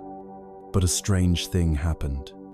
Although the Buddha was only walking at a normal pace, Angulimala, running with all his might, could not catch him.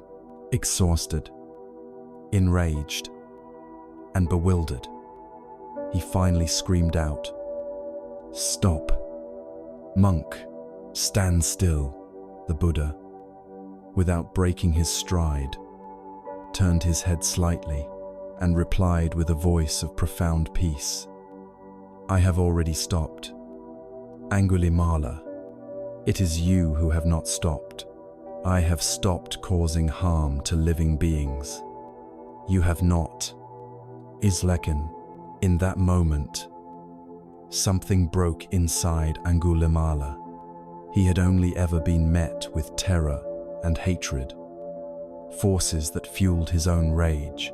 He had never before encountered a human being who showed absolutely no fear of him, who looked at him not as a monster, but as a man, and who spoke with the unshakable power of pure, loving kindness. The Buddha's fearless metta was a force more powerful than any sword. It shattered Angulimala's hardened shell of violence and hatred. He threw down his weapons, fell to his knees at the Buddha's feet, and in that moment, his life was transformed. This is the power of metta. It is the heart's sunshine, capable of melting the thickest ice of anger, fear, and separation. It is a practice that heals us from the inside out, transforming our relationship with ourselves and with the entire world. As we cultivate this sincere wish for all beings to be happy, a natural and beautiful new capacity begins to emerge within us. It is one thing to wish for others to be happy. It is another, sometimes more challenging thing, to genuinely rejoice when they actually are, to see the success, good fortune, and happiness of another, and to feel joy in our own heart, without a trace of envy or comparison, is the practice of the third boundless quality of the heart. This is the sublime practice of mudita, or sympathetic joy.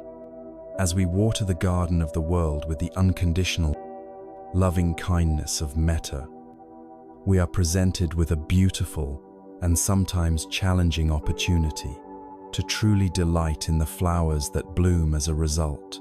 It is one thing to sincerely wish for others to be happy. It is another, more profound practice to genuinely rejoice when we witness their happiness manifest, to see the success, the good fortune, the sheer joy of another person, and to feel a corresponding joy rise in our own heart, without a single shadow of envy or comparison, is to practice the third of the four boundless states of the heart. This is the sublime and liberating practice of mudita, or sympathetic joy, for many of us, especially in a world that is so deeply conditioned by competition and social comparison. Mudita can be the most difficult of the heart practices. We are trained from a young age to measure ourselves against others, to see life as a race with winners and losers. Our social media feeds become endless galleries, showcasing the highlight reels of other people's lives, their perfect vacations, their successful careers, their beautiful families, which we then compare to the messy, unedited, behind-the-scenes reality of our own. This constant comparison is a potent formula for dukkha, for dissatisfaction and suffering. It is the fertile soil in which the poisonous weeds of envy and jealousy take root. Let us look honestly at the nature of envy. It is a painful, contracting, and bitter emotion. When we hear of someone else's good fortune, we feel a pang, a tightening in our chest. A voice in our head whispers, "Why them? Why not me? I deserve that more than they do." We feel a sense of lack, of injustice, of being left behind. Envy is a peculiar form of self-torture. The other person is happy, and we choose to make ourselves miserable about it. It is a lose-lose proposition for our own hearts. We do not gain the success that they have, and we simultaneously lose our own peace of mind. We are allowing another person's happiness to become the source of our own suffering. Mudita offers us a revolutionary alternative, a way to transform this poison into medicine, to understand the pure, unadulterated nature of mudita. We need only look at the love a parent feels for their child. Imagine a mother and father watching their young child take its first few wobbly, uncertain steps. As the child beams with pride and a newfound sense of accomplishment, what do the parents feel? Do they feel a pang of envy? Does the thought even cross their minds? Why can that child walk, and I am just sitting here? The idea is absurd. Their hearts are flooded with a pure, unselfish, and overwhelming joy. They feel the child's happiness as if it were their own. The child's joy does not diminish theirs. It ignites and amplifies it. This is mudita in its most natural and beautiful form. It is the joy we feel when we see someone we love succeed, a joy untainted by the ego's need to compare. The spiritual practice of mudita is the work of extending this same generous, parental joy beyond our immediate family, to our friends, our colleagues, to strangers, and eventually, even to those we consider our rivals. How do we begin to cultivate this rare and beautiful quality? We start small. We train our minds to notice the countless small moments of happiness that surround us every day. Perhaps you see a young couple laughing together on a park bench. Perhaps you see an elderly person basking in the warm afternoon sun. Perhaps you overhear a stranger on the phone receiving good news. In these moments, our habitual mind might simply ignore it or feel a slight pang of something missing in our own life. The practice of mudita invites a different response.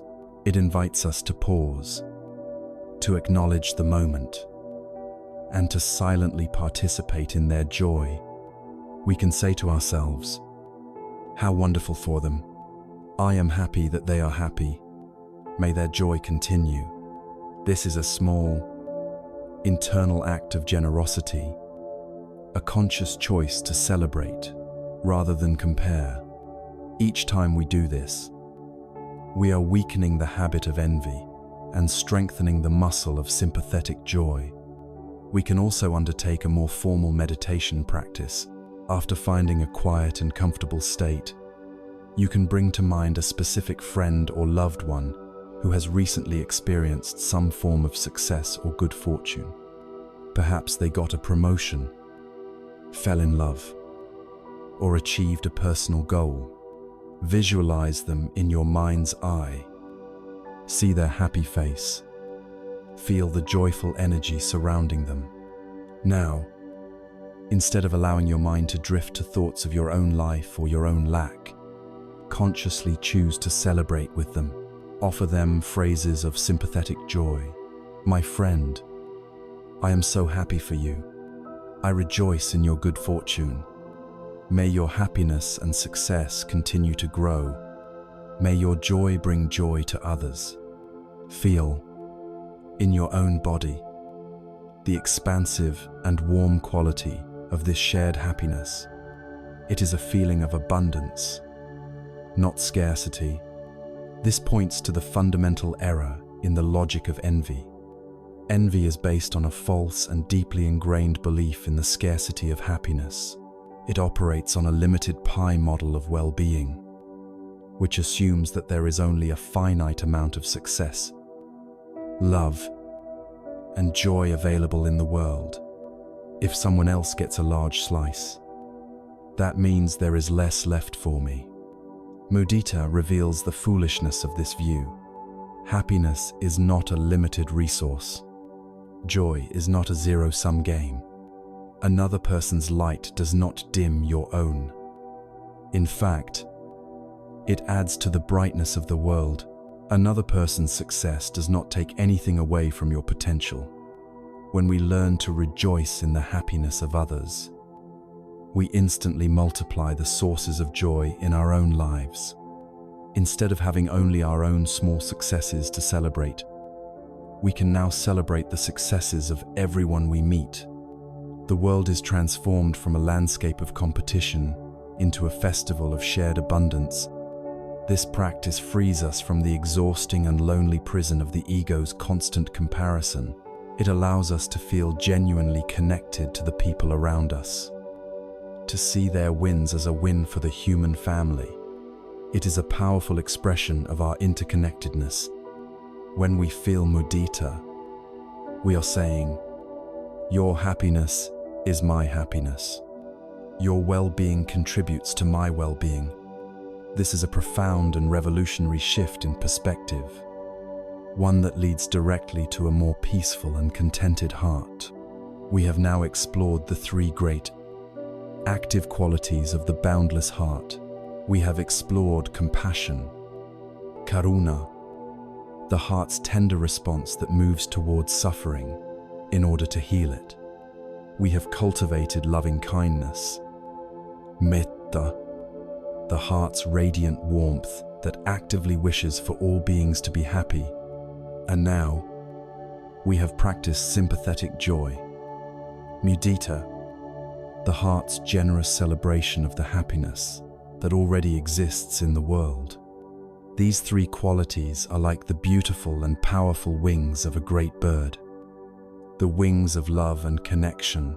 But for these wings to fly steadily through the turbulent skies of life, they need a calm and stable center. They need a deep inner balance that is not shaken by the inevitable cycles of gain and loss, praise and blame, success and failure. This unshakable peace, this profound poise that holds all of our experiences in a vast and loving embrace, is the fourth and crowning boundless quality of the heart. It is the wisdom of upekkha, or equanimity. We have journeyed through the radiant territories of the heart, learning to meet suffering with the tenderness of compassion, karuna, learning to actively wish for the happiness of all with loving kindness, metta, and learning to celebrate the good fortune of others with the unselfish delight of sympathetic joy, mudita. These three boundless qualities are like the great, powerful wings of a bird, allowing our hearts to soar into the vast sky of connection and love. But for these wings to fly steadily, to navigate the turbulent winds of life without being thrown off course, they require the balance and stability of a calm and centered body. This unshakable core, this profound inner poise that holds all of life's experiences in a vast, loving, and peaceful embrace, is the fourth and crowning glory of the boundless states. It is the deep and quiet wisdom of upekkha, or equanimity. Equanimity is perhaps the most subtle and often misunderstood of these four qualities. It is not, as it may first appear, a state of cold indifference or detached apathy. Indifference is a closed-hearted state, a form of aversion that says, "I don't care." It is born of fear and ignorance. Equanimity, in stark contrast, is a state of profound and warm-hearted engagement with life. Its message is, I care deeply, but I will not be shaken. It is born of the union of love and wisdom. It is the ability to be fully present with life, in all its beauty and its pain, without being pulled into the whirlpools of reactivity. It is the quiet center of the spinning wheel, the deep, still water beneath the crashing waves.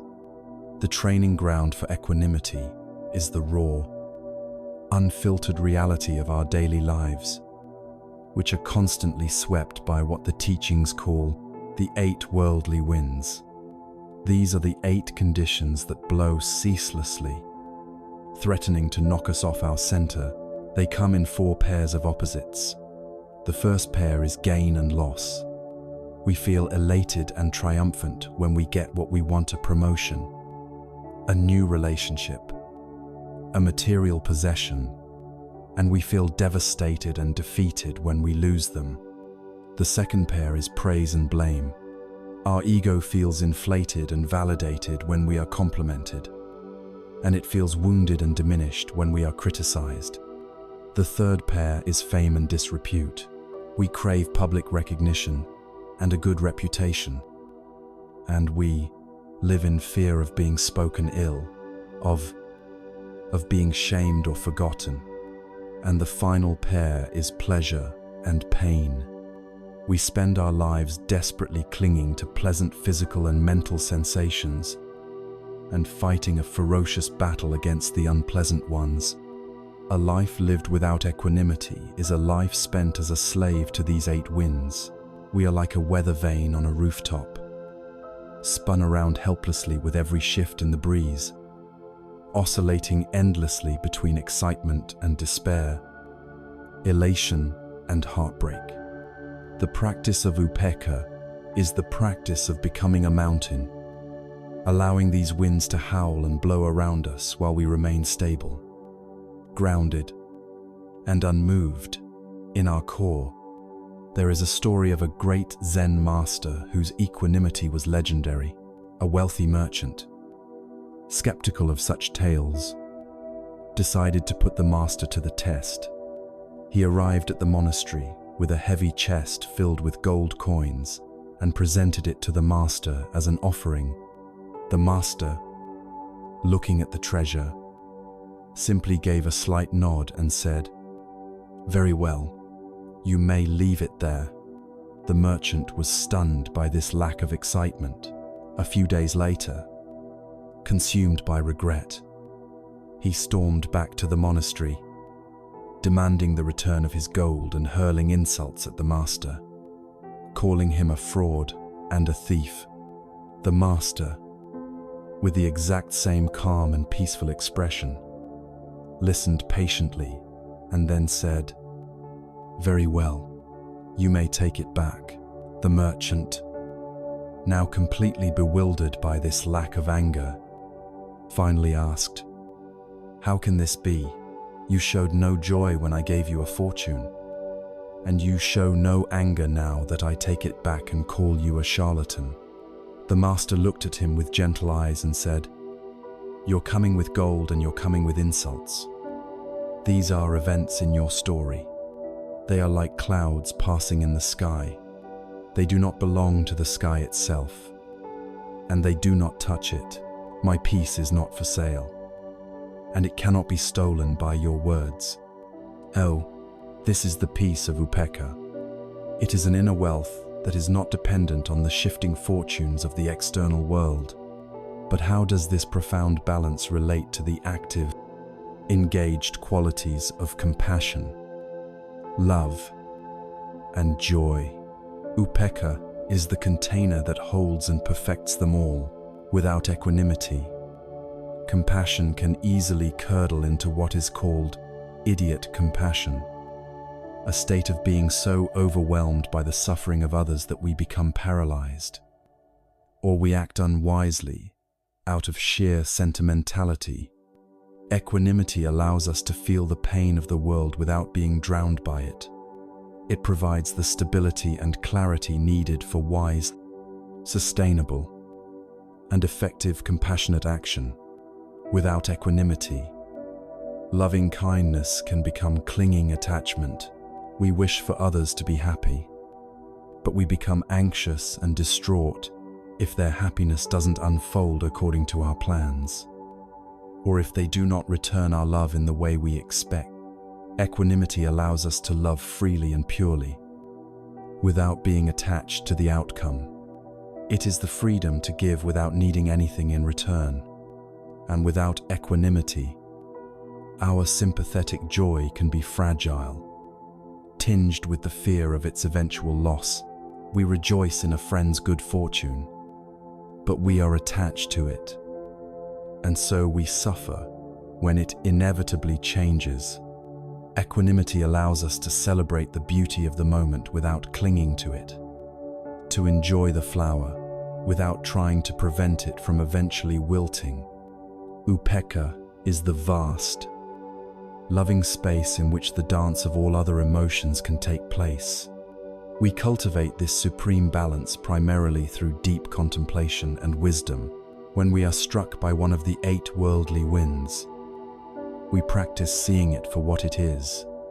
When praised, we can reflect to ourselves, this sound of praise is pleasant. It is arising in this moment, but it is impermanent. It is just sound and thought, and it will pass. When blamed, we reflect, this feeling of being blamed is painful. It is arising now, but it too is impermanent. Just sensations and thoughts, and it will pass. We practice seeing both the pleasant and the unpleasant as fleeting weather phenomena, not as definitions of our self-worth. Furthermore, we contemplate the law of cause and effect. We recognize that other people's actions, their praise and their blame arise from their own countless causes and conditions, from their own levels of happiness or suffering. We are responsible for our own intentions and actions, but we are not responsible for the actions of others, nor for the ultimate outcomes of our own actions, which are influenced by countless factors beyond our control.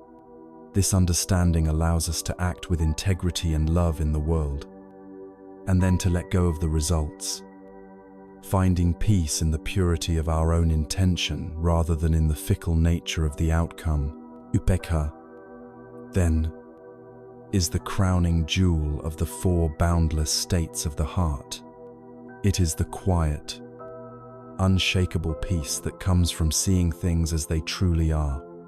It is the deep, calm stillness of the ocean floor, which remains undisturbed by the storms raging on the surface. It is the spaciousness of the sky, which allows all clouds to come and go without being stained by them. Having cultivated these 4 sublime states: compassion, loving kindness, sympathetic joy, and equanimity, we have built for ourselves a beautiful inner home, a true refuge of peace, love, and wisdom. But even the strongest and most beautiful home is sometimes visited by unwelcome and fiery guests. Powerful emotions like rage, terror, and overwhelming grief can suddenly arise, threatening to burn down all of our careful and patient work. Our practice is not complete until we learn not only to cultivate the positive, but also to skillfully and fearlessly meet these challenging energies when they appear. We now turn from the art of building the house to the art of greeting the fire, as we explore how to work with the powerful energy of anger, having built for ourselves an inner refuge of compassion, loving kindness, joy, and equanimity. We have a beautiful and stable home for our hearts, but our practice would be incomplete if we believed this home was impenetrable. Life, in its wild and unpredictable nature, will inevitably send powerful and challenging visitors to our door. Sudden storms of emotion can arise, And among the most powerful and difficult of these is the fiery guest of anger. For many of us, anger is a terrifying and confusing energy. We are taught that it is a negative, destructive emotion, a sin or a character flaw. As a result, we learn to deal with it in one of two unskillful ways: suppression or explosion. Suppression is the attempt to deny the anger, to push it down into the basement of our consciousness and pretend it isn't there. But suppressed energy does not disappear. It turns inward, poisoning our bodies, leading to stress, illness, and depression. Explosion, on the other hand, is the act of letting the anger hijack us completely, turning us into a conduit for its destructive force. We lash out with sharp words or aggressive actions, burning our relationships and leaving a trail of regret and broken trust. Both of these paths lead to more suffering. The path of wisdom offers a third way, a way of transformation. To find this third way, we must first change our view of anger. Anger is not inherently bad. It is simply energy, like fire. This energy can be incredibly destructive when it rages out of control.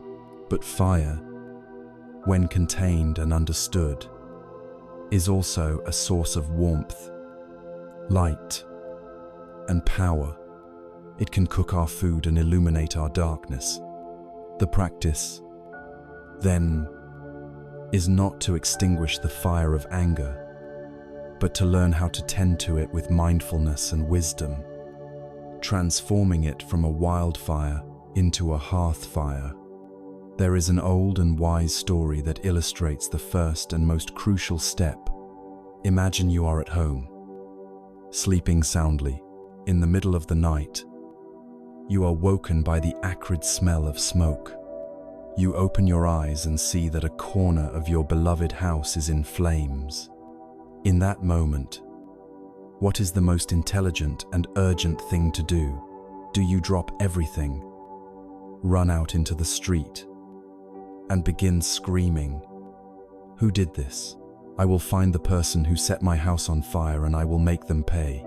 Or is your first, second, and third priority to find water and do everything in your power to put out the fire that is threatening to consume your home?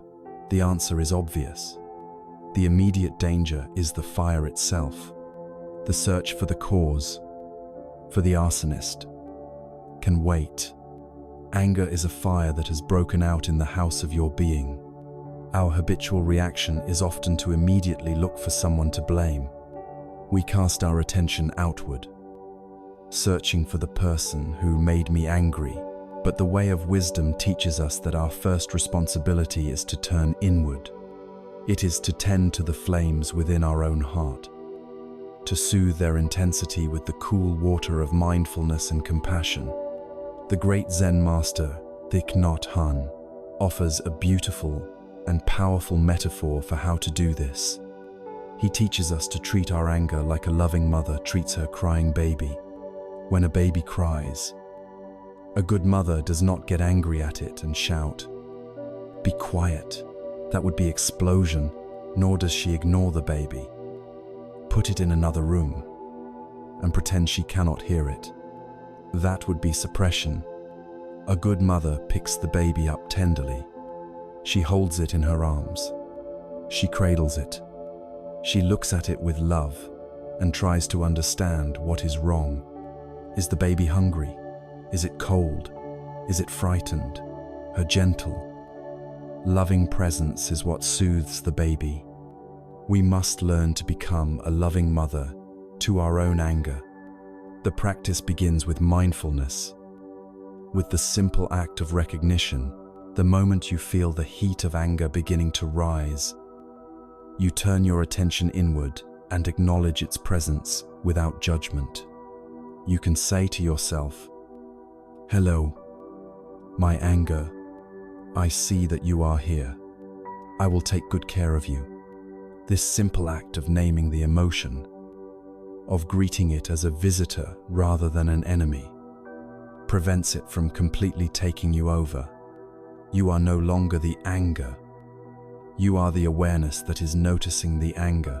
Next, you begin to cradle your anger by anchoring your awareness in your breath.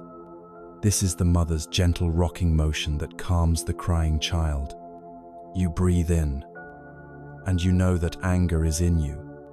You breathe out, and you smile with tenderness to your anger.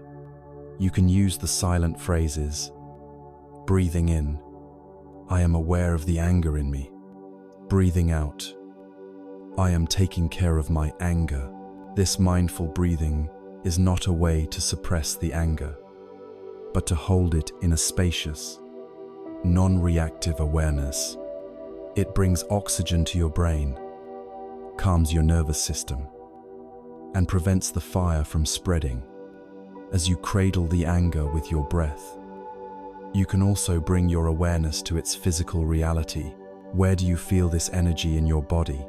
Is it a tightness in your jaw, a burning sensation in your chest, a clenched fist, a churning in your stomach? By observing these raw physical sensations, without getting lost in the story behind the anger, you begin to relate to it as a simple, impermanent energy pattern, rather than an all-consuming personal drama. Only when the fire has been calmed, when the baby is no longer screaming, can we begin the next stage of the practice, looking deeply to understand what the anger needs. Anger is almost always a secondary emotion. It is a loud, protective guard dog standing in front of a much softer, more vulnerable feeling. It is a mask.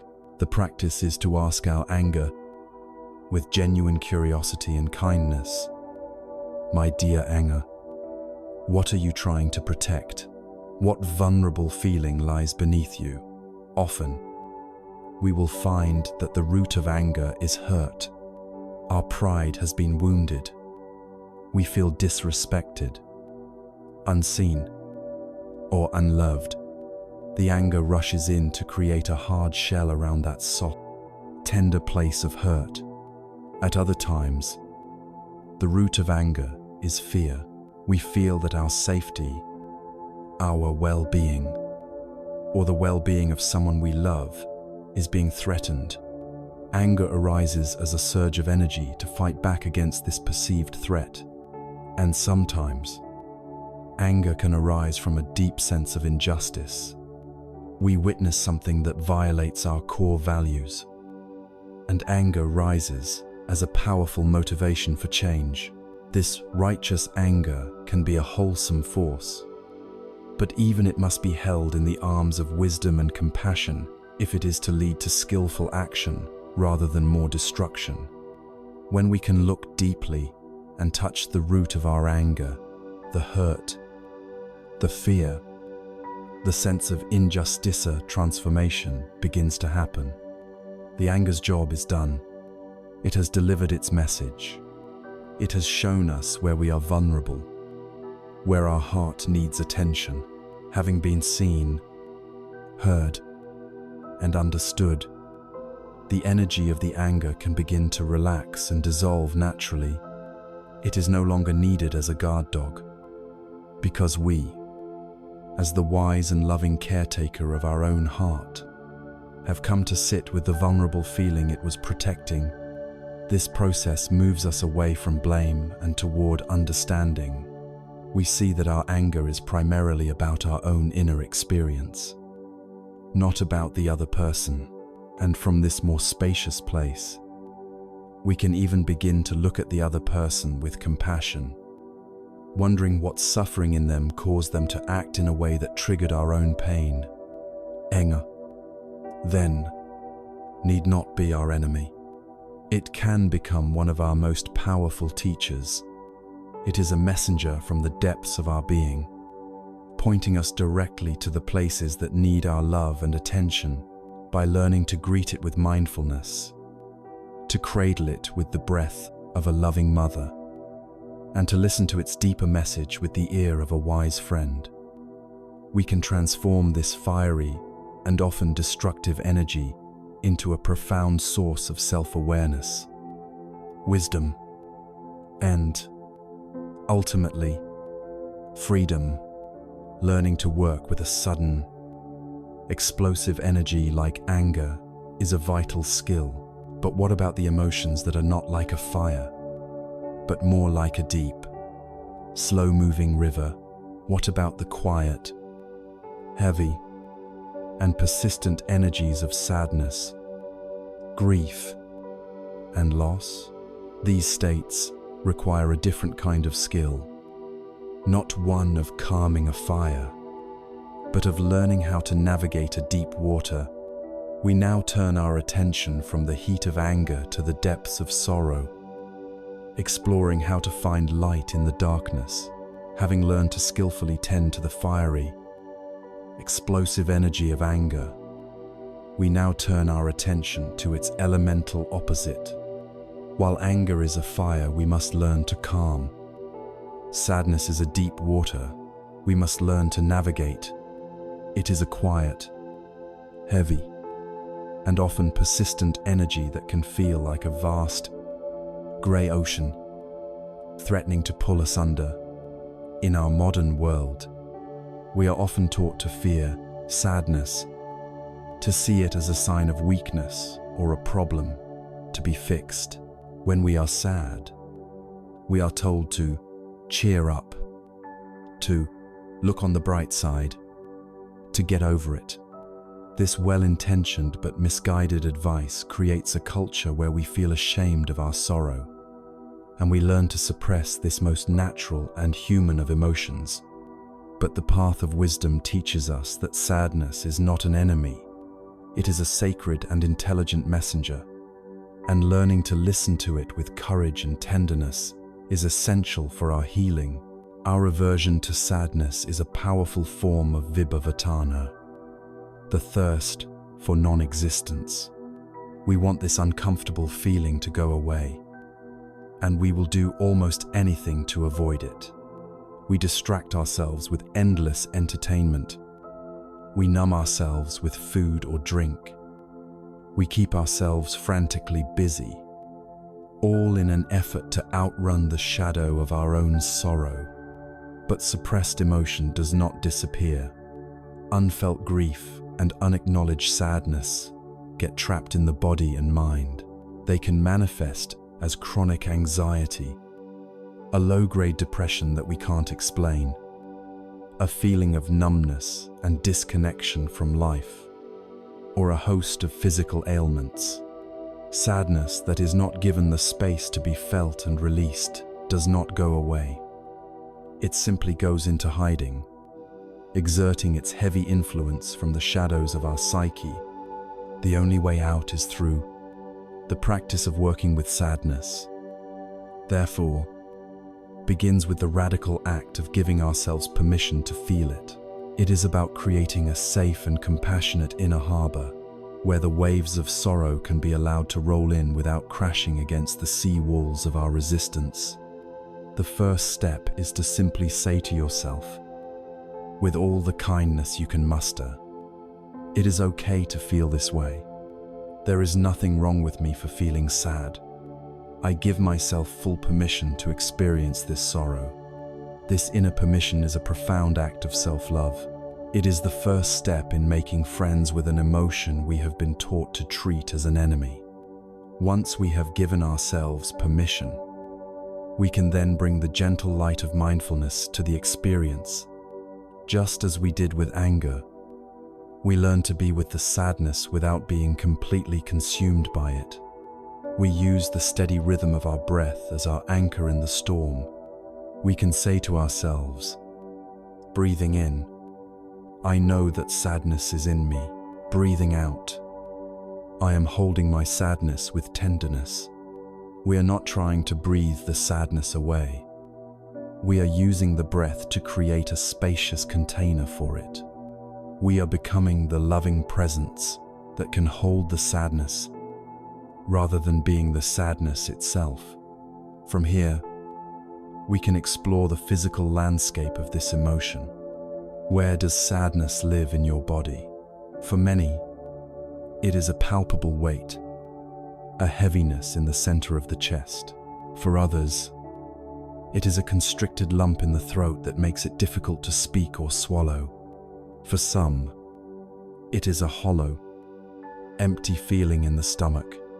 By resting our attention on these pure, physical sensations, we ground the emotion. We uncouple it from the catastrophic stories that our minds love to spin around it. Stories that often begin with, "I will always feel this way," or "I will never get over this." The physical sensation is real and present. The story is a fiction about the future. Staying with the body keeps us in the reality of the now. When we create this safe space, we can begin to listen to the wisdom that sadness has to offer. Sadness is not a meaningless affliction. It is a profound messenger from our own heart. And its message is always about love. We feel sad precisely because we have loved or valued something that is now gone. The depth of our grief is a direct measure of the depth of our love. The pain of loss is the other side of the coin of the joy of connection. In this way, sadness is a sacred emotion. It honors the people, the places, the moments, and the dreams that we have cherished. To deny our sadness is to dishonor the love that gave birth to it. We can gently ask our sadness with genuine curiosity, "What are you here to show me? What is it that I value so deeply that my heart aches in its absence?" Listening to the answer connects us back to our own deepest values and reminds us of what truly matters in our lives. This practice is never more relevant than when we are navigating the deep waters of grief.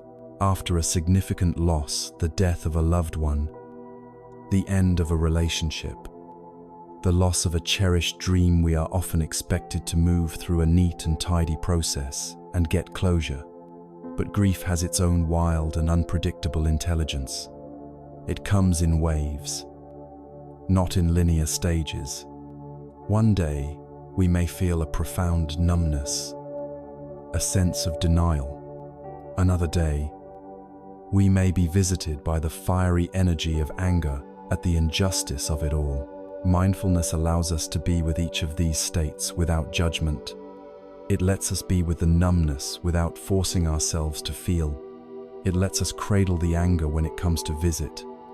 It allows us to feel the deep, oceanic sorrow of depression without believing we will be drowned by it. Grief has its own timeline, and that timeline is not for us to dictate. Our only job is to be a kind, patient, and unwavering companion to ourselves as we navigate its often frightening territory. Finally, we must bring the wisdom of anicca, impermanence, to our sorrow, sadness, especially deep grief, can feel utterly permanent. It can feel like a thick, dark, suffocating fog that has settled over our entire world, blotting out all light and all hope. We can forget that the sun still exists. We can forget that the vast, clear, blue sky is still there, hidden behind the clouds. The practice of being with sadness is the practice of remembering that we are the sky, not the weather. The cloud of sadness, no matter how dark, no matter how heavy or how long it lingers, is an impermanent atmospheric condition. It is not the sky itself. By allowing the cloud to be there, by letting it rain its tears without resistance, we are allowing it to move through. It is our clinging to it, our story that I am a sad person, that can make it stick around. When we can hold our sorrow in a vast, open, and accepting awareness, we allow it to follow its natural course, to arise, to be, and eventually to pass. Sadness, then, is not an affliction to be cured, but a sacred visitor to be honored. It is a testament to our heart's capacity to love. It is a wise teacher that reveals what we hold most dear.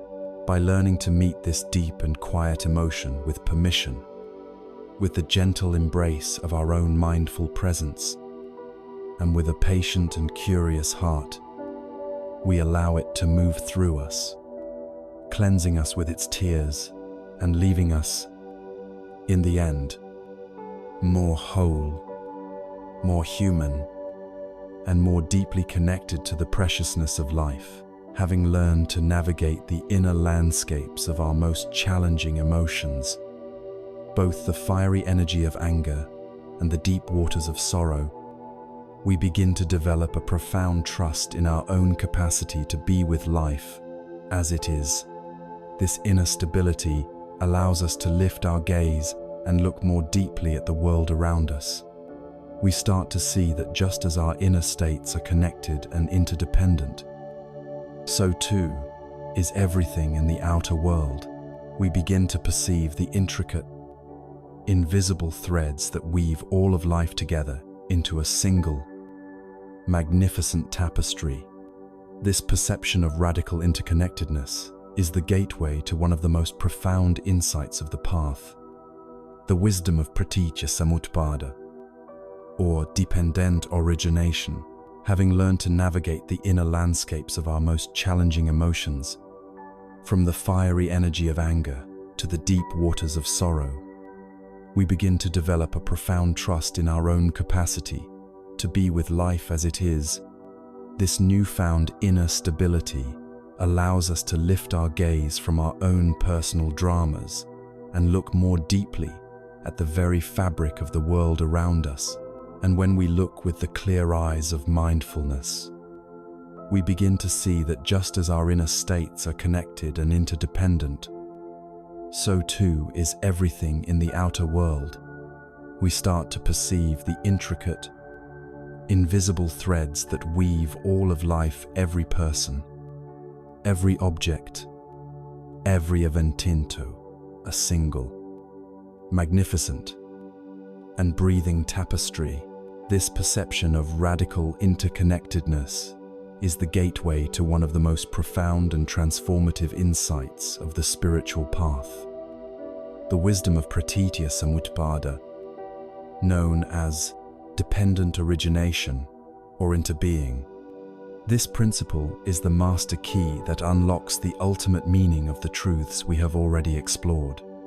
It is the deep reason why all things are impermanent, and why there is no separate, solid self. The teaching can be stated very simply: this is, because that is; this is not, because that is not; this arises, because that arises; this ceases, because that ceases. What this means is that nothing, absolutely nothing, exists independently, on its own. Everything in the universe arises in dependence upon other factors. Nothing is a standalone entity. Everything is a confluence of causes and conditions, a temporary gathering of cosmic dust that will one day disperse and become something else. To make this less abstract, let us practice looking deeply. As the Zen master Thich Nhat Hanh taught, at a single sheet of paper, hold it in your mind's eye. At first, we see a white, thin object, but if we look with the eyes of wisdom, we see much more. We see a cloud floating in a blue sky. We know that without the cloud, there could be no rain. Without the rain, the tree that this paper came from could not have grown. So, the cloud is in the sheet of paper. Then, we see the sunshine. We know that without the energy of the sun, the tree could not perform photosynthesis and grow tall. So, the sunshine is also in the sheet of paper. Looking more deeply, We see the logger who cut down the tree. We see his parents who gave him life. We see the bread he ate for breakfast that morning, which means we see the wheat field, the farmer, and the baker. We see the person who drove the truck that carried the logs to the mill. We see the engineer who designed the paper-making machine. We see the earth that nourished the tree's roots and the river that quenched its thirst. If we continue to look, we will see that the entire cosmos, in all its vastness and complexity, has conspired in this very moment to bring this humble sheet of paper into being. It cannot exist by itself. It can only interbe with everything else. The paper is empty of a separate self, but it is full of the entire universe. What is true for the sheet of paper is true for everything, including ourselves. You are not a separate, isolated being. You are a manifestation of countless causes and conditions. Your parents are in you. Your ancestors are in you. The food you have eaten, the water you have drunk, the air you are breathing right now, all of these are in you.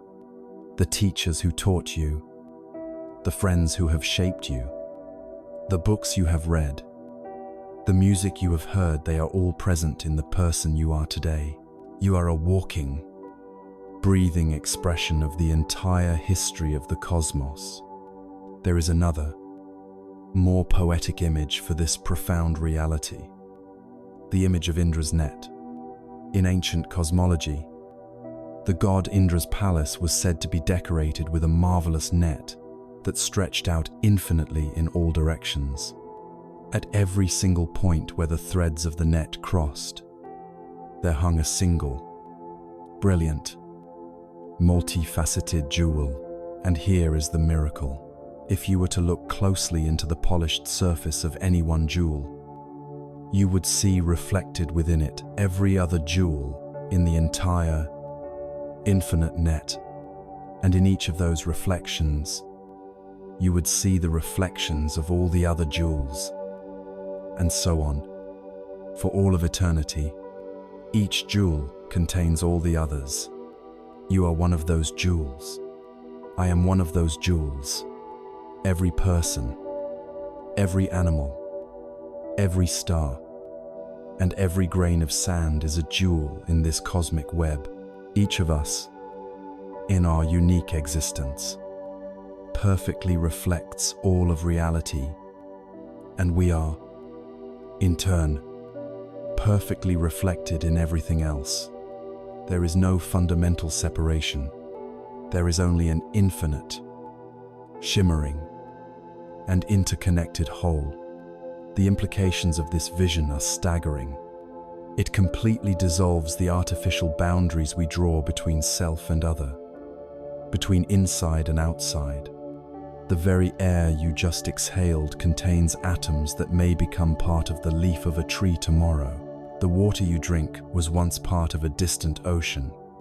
The rigid line we draw around our skin is a conceptual illusion. We are not separate from the world. We are the world, expressing itself for a short time as me. This is also the deepest reason for the truth of anatta, no self. If everything is dependently arisen, then nothing can have a solid, independent, unchanging self. A wave cannot have a separate wave self apart from the ocean. It is simply the ocean expressing itself as a wave for a moment. Similarly, you cannot have a separate you self apart from the entire universe that is expressing itself as you. This is the ultimate freedom. You are relieved of the impossible burden of being a separate, isolated fragment. Most importantly, this understanding is the unshakable foundation for true compassion. As long as we believe we are separate, the suffering of another is ultimately their problem. But when we see through the lens of interbeing, we realize that their suffering is also our suffering. Harming another person is, in a very real and tangible way. Harming ourselves. Polluting a river is poisoning our own body. An act of violence sends a tremor of pain throughout the entire net. Conversely, every act of kindness, every word of love, every thought of compassion sends a healing ripple through the entire web of life. My well-being is inseparable from your well-being. Compassion, Len, is no longer just a nice feeling or a moral duty. It becomes the only logical response to the way things truly are. This deepens our sense of responsibility. It is the true meaning of karma. Karma is not a system of cosmic reward and punishment handed down by an external judge. It is the simple, natural law of cause and effect, operating within an interconnected system. Every action we perform with our body, every word we utter with our speech, and every intention we form in our mind is a cause that will have an effect. It is a stone dropped into the cosmic pond, sending out ripples that will touch shores we cannot even imagine. This is not a heavy burden, but an incredible empowerment. It means that in every moment, we are co-creating our world. We have the power, through our conscious choices, to send out ripples of clarity, kindness, and peace. This profound vision of our interconnectedness changes everything. If myself is not a separate entity to be protected and promoted, but is rather a nexus point in a vast and sacred web of life, then the old purpose of my life to serve the ego, to accumulate pleasure and praise for myself, loses its meaning. A new and far more beautiful question begins to dawn in the heart. If we are all expressions of one another, how then shall I live? What is the purpose of this precious human life, if not simply for me? This question leads us away from the narrow pursuit of self-interest and toward the discovery of a deeper, more fulfilling purpose. A purpose found in service to the whole, the profound vision of our interconnectedness, of our existence as not separate islands, but as waves in a single ocean, changes everything. It gently and irrevocably dismantles the old purpose of a life dedicated solely to the service of the small self. The ego's frantic questions. What's in it for me? How can I get more? How can I protect what's mine? Begin to fade in relevance. In their place, a new, more spacious, and far more meaningful question begins to dawn in the quiet of the heart. If my well-being is inseparable from the well-being of all, how then shall I live? What is the purpose of this precious, fleeting human life? If not simply for me, this question marks a pivotal shift in our journey, a turn away from the empty pursuit of self-gratification and toward the discovery of a deep and abiding fulfillment in service to the whole. There is a great paradox at the heart of happiness. The more we chase it directly for ourselves, the more skillfully it eludes us. A life centered only on the self is like living in a small room lined with mirrors. Everywhere we look, we see only our own reflection, our own worries, our own desires, and our own grievances are endlessly magnified because they are the only things in view. The air in this mirrored room quickly becomes stale. The view never changes. It is a recipe for a profound sense of boredom, anxiety, and meaninglessness. This is the prison of the self-centered life. A life spent in the exhausting and ultimately unfulfilling project of polishing, promoting, and protecting the fragile ego. The way out of this prison is not to find a better mirror, but to shatter the mirrors altogether by turning our attention outward. This is the essence of a life of service. And let us be very clear, service does not necessarily mean grand. heroic gestures. We do not all need to start a non-profit organization or move to a distant land to help the needy. Although those are beautiful expressions of service, true service is a quality of intention that can be brought to every single moment of our ordinary lives. It is found in the smallest, most mundane actions. When they are infused with the motivation of care and contribution, service can be the genuine, warm smile you offer the person at the checkout counter. It can be the act of putting down your phone and offering your full, undivided attention to a friend who is struggling. It can be the patience you show to a frustrated child or an aging parent. It can be doing your daily work. Whether you are a teacher, an artist, a cleaner, or an accountant, with a sense of craftsmanship and care, with the intention to contribute something of value to the world, rather than simply working for a paycheck. Each of these small, seemingly insignificant acts of generosity is a crack that allows the light to pour into the cramped, mirrored room of the self. Each act is a statement that says, "My life is about more than just me." One of the greatest and most needed forms of service in our frantic, distracted world is the simple gift of our presence. To truly listen to another human being without simultaneously formulating our response, to see them without judgment, to offer them the spaciousness of our mindful attention, is a profound act of love. It is to say to them, "For this moment, you matter completely. I see you. I hear you." In offering this gift, we are performing a quiet miracle. We are helping another person feel less alone in the universe. And in doing so, we are healing our own sense of separation. When we are genuinely engaged in these acts of service, something remarkable happens. We forget ourselves for a few precious moments, or even hours. The relentless inner narrator, with all its worries, critiques, and its desires, goes quiet.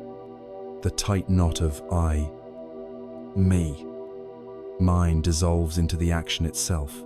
Think of a volunteer at an animal shelter, completely absorbed in comforting a frightened dog. Think of a musician lost in the music they are creating for others to enjoy.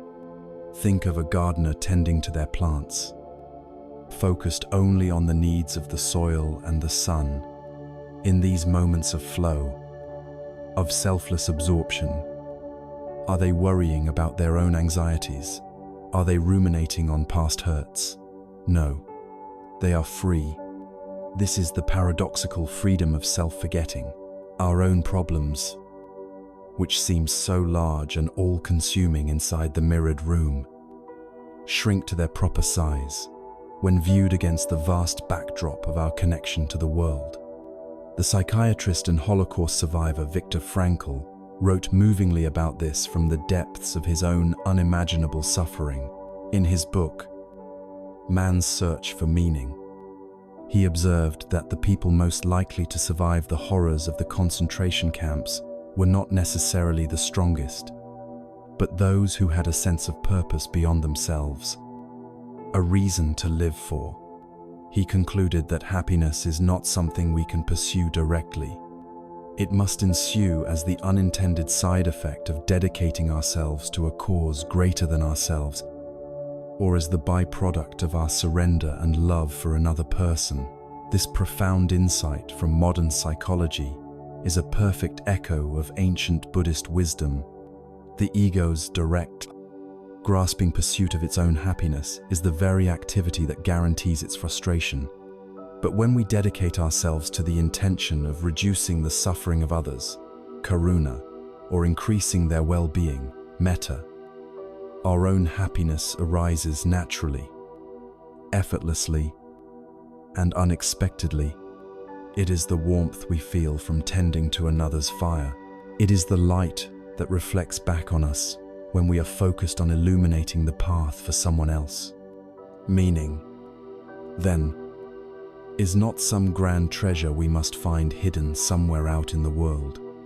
It is a quality we create, moment by moment, through our intention to be of benefit.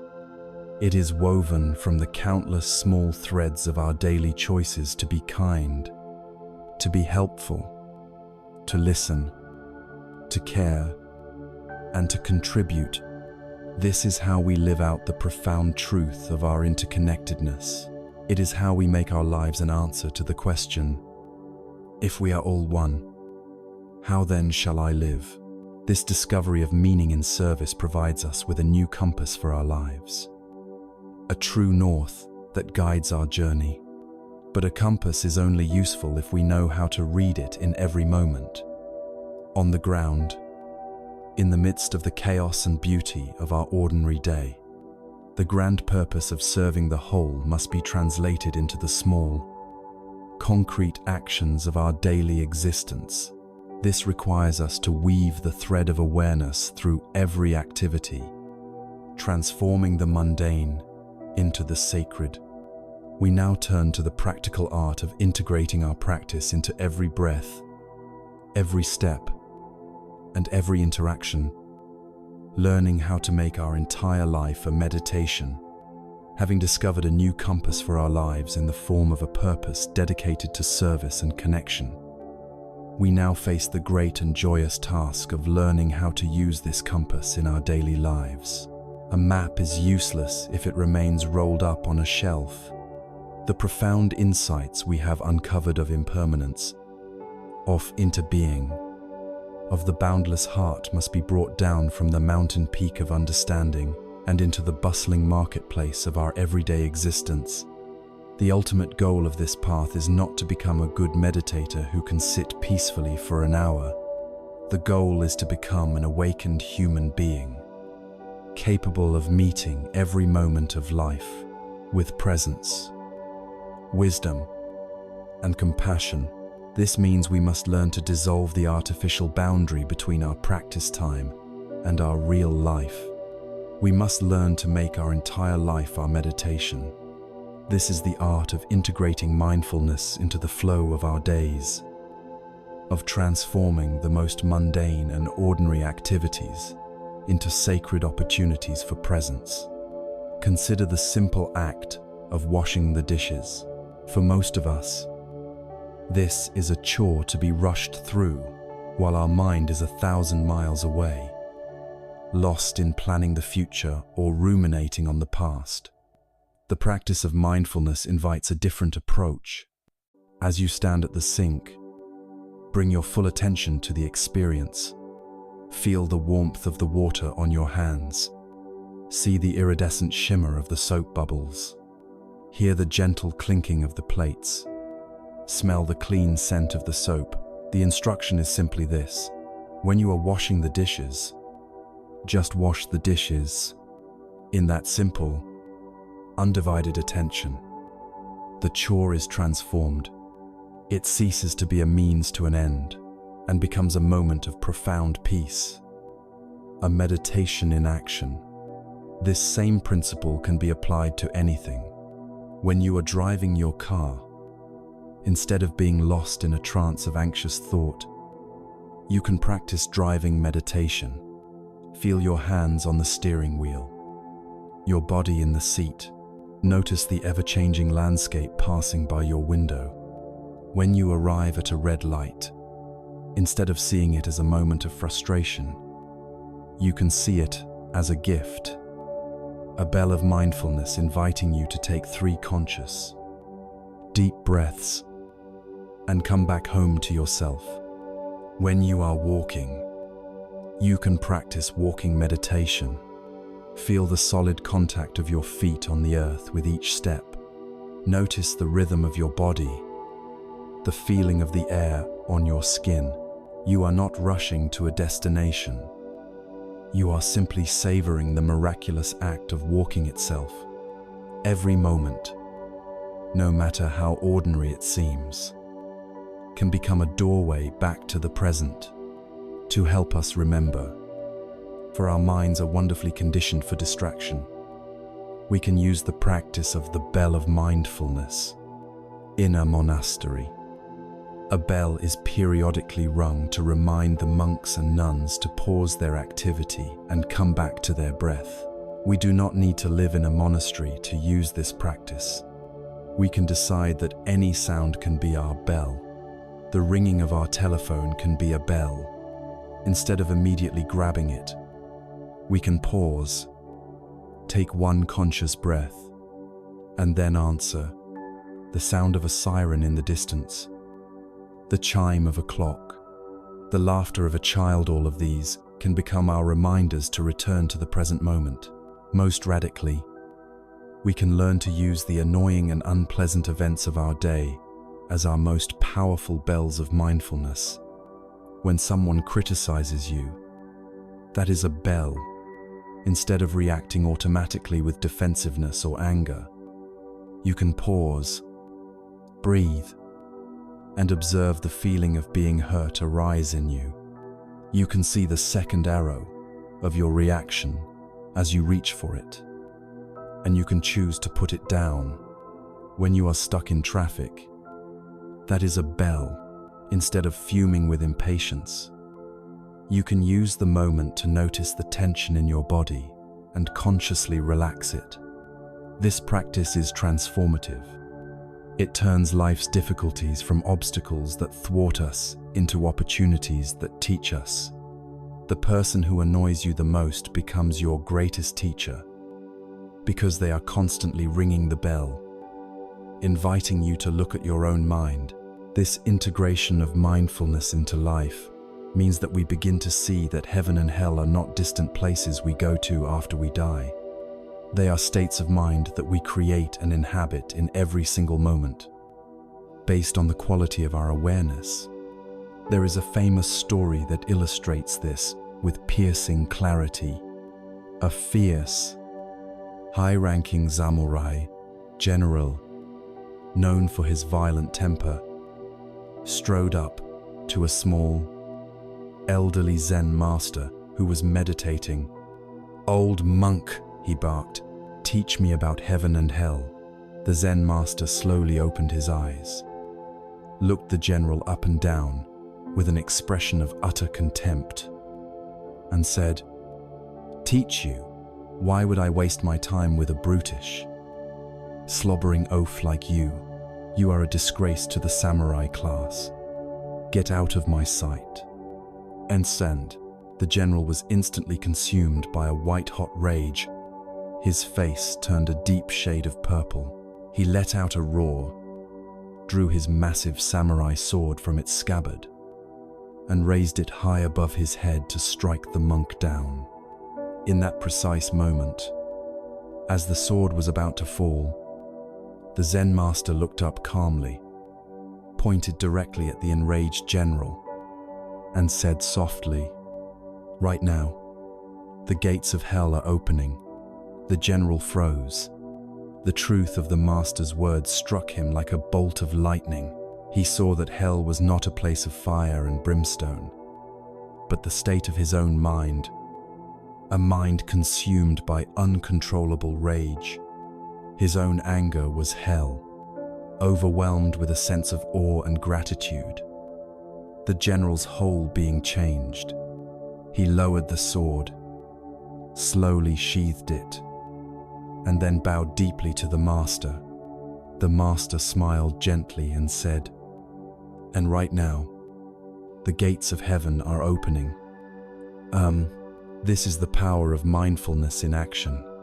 Heaven is a mind that is aware, humble, and at peace. Hell is a mind that is hijacked by its own reactivity. Our entire life is a series of moments where we stand before these two gates. With every breath, every interaction, we have the choice of which gate to walk through.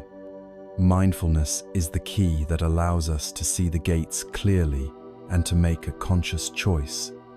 As we continue this practice, we come to a final, liberating realization.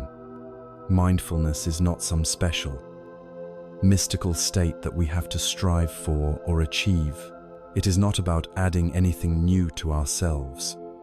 It is, in fact, our natural state, the mind, when it is not clouded by the relentless storm of compulsive thinking, when it is not hijacked by reactivity, is intrinsically clear, calm, present, and luminous. Some traditions call this our Buddha nature, our original face, our true self. It is the vast, blue sky that is always present behind the passing clouds of thought and emotion. The practice of mindfulness, therefore, is not a practice of becoming something we are not. It is a practice of subtraction, of letting go. It is the gentle work of clearing away the clouds of distraction, worry, and judgment, so that the innate sunshine of our own awareness can shine through.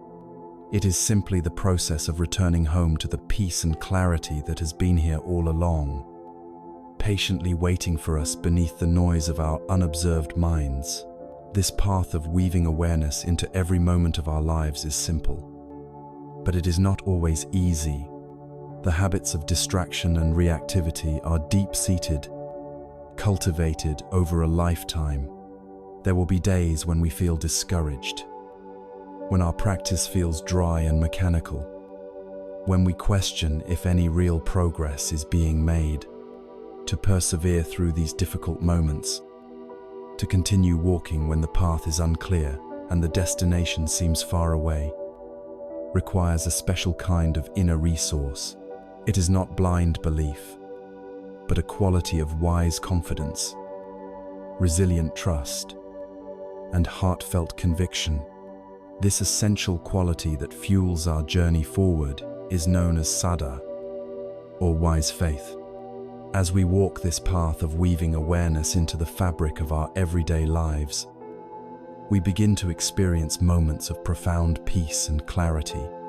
We learn to transform the mundane into the sacred, to see our challenges as teachers, and to find a deep sense of meaning in our connection to the world. And yet, this path is not always a smooth, upward ascent. It is a human journey, filled with peaks and valleys.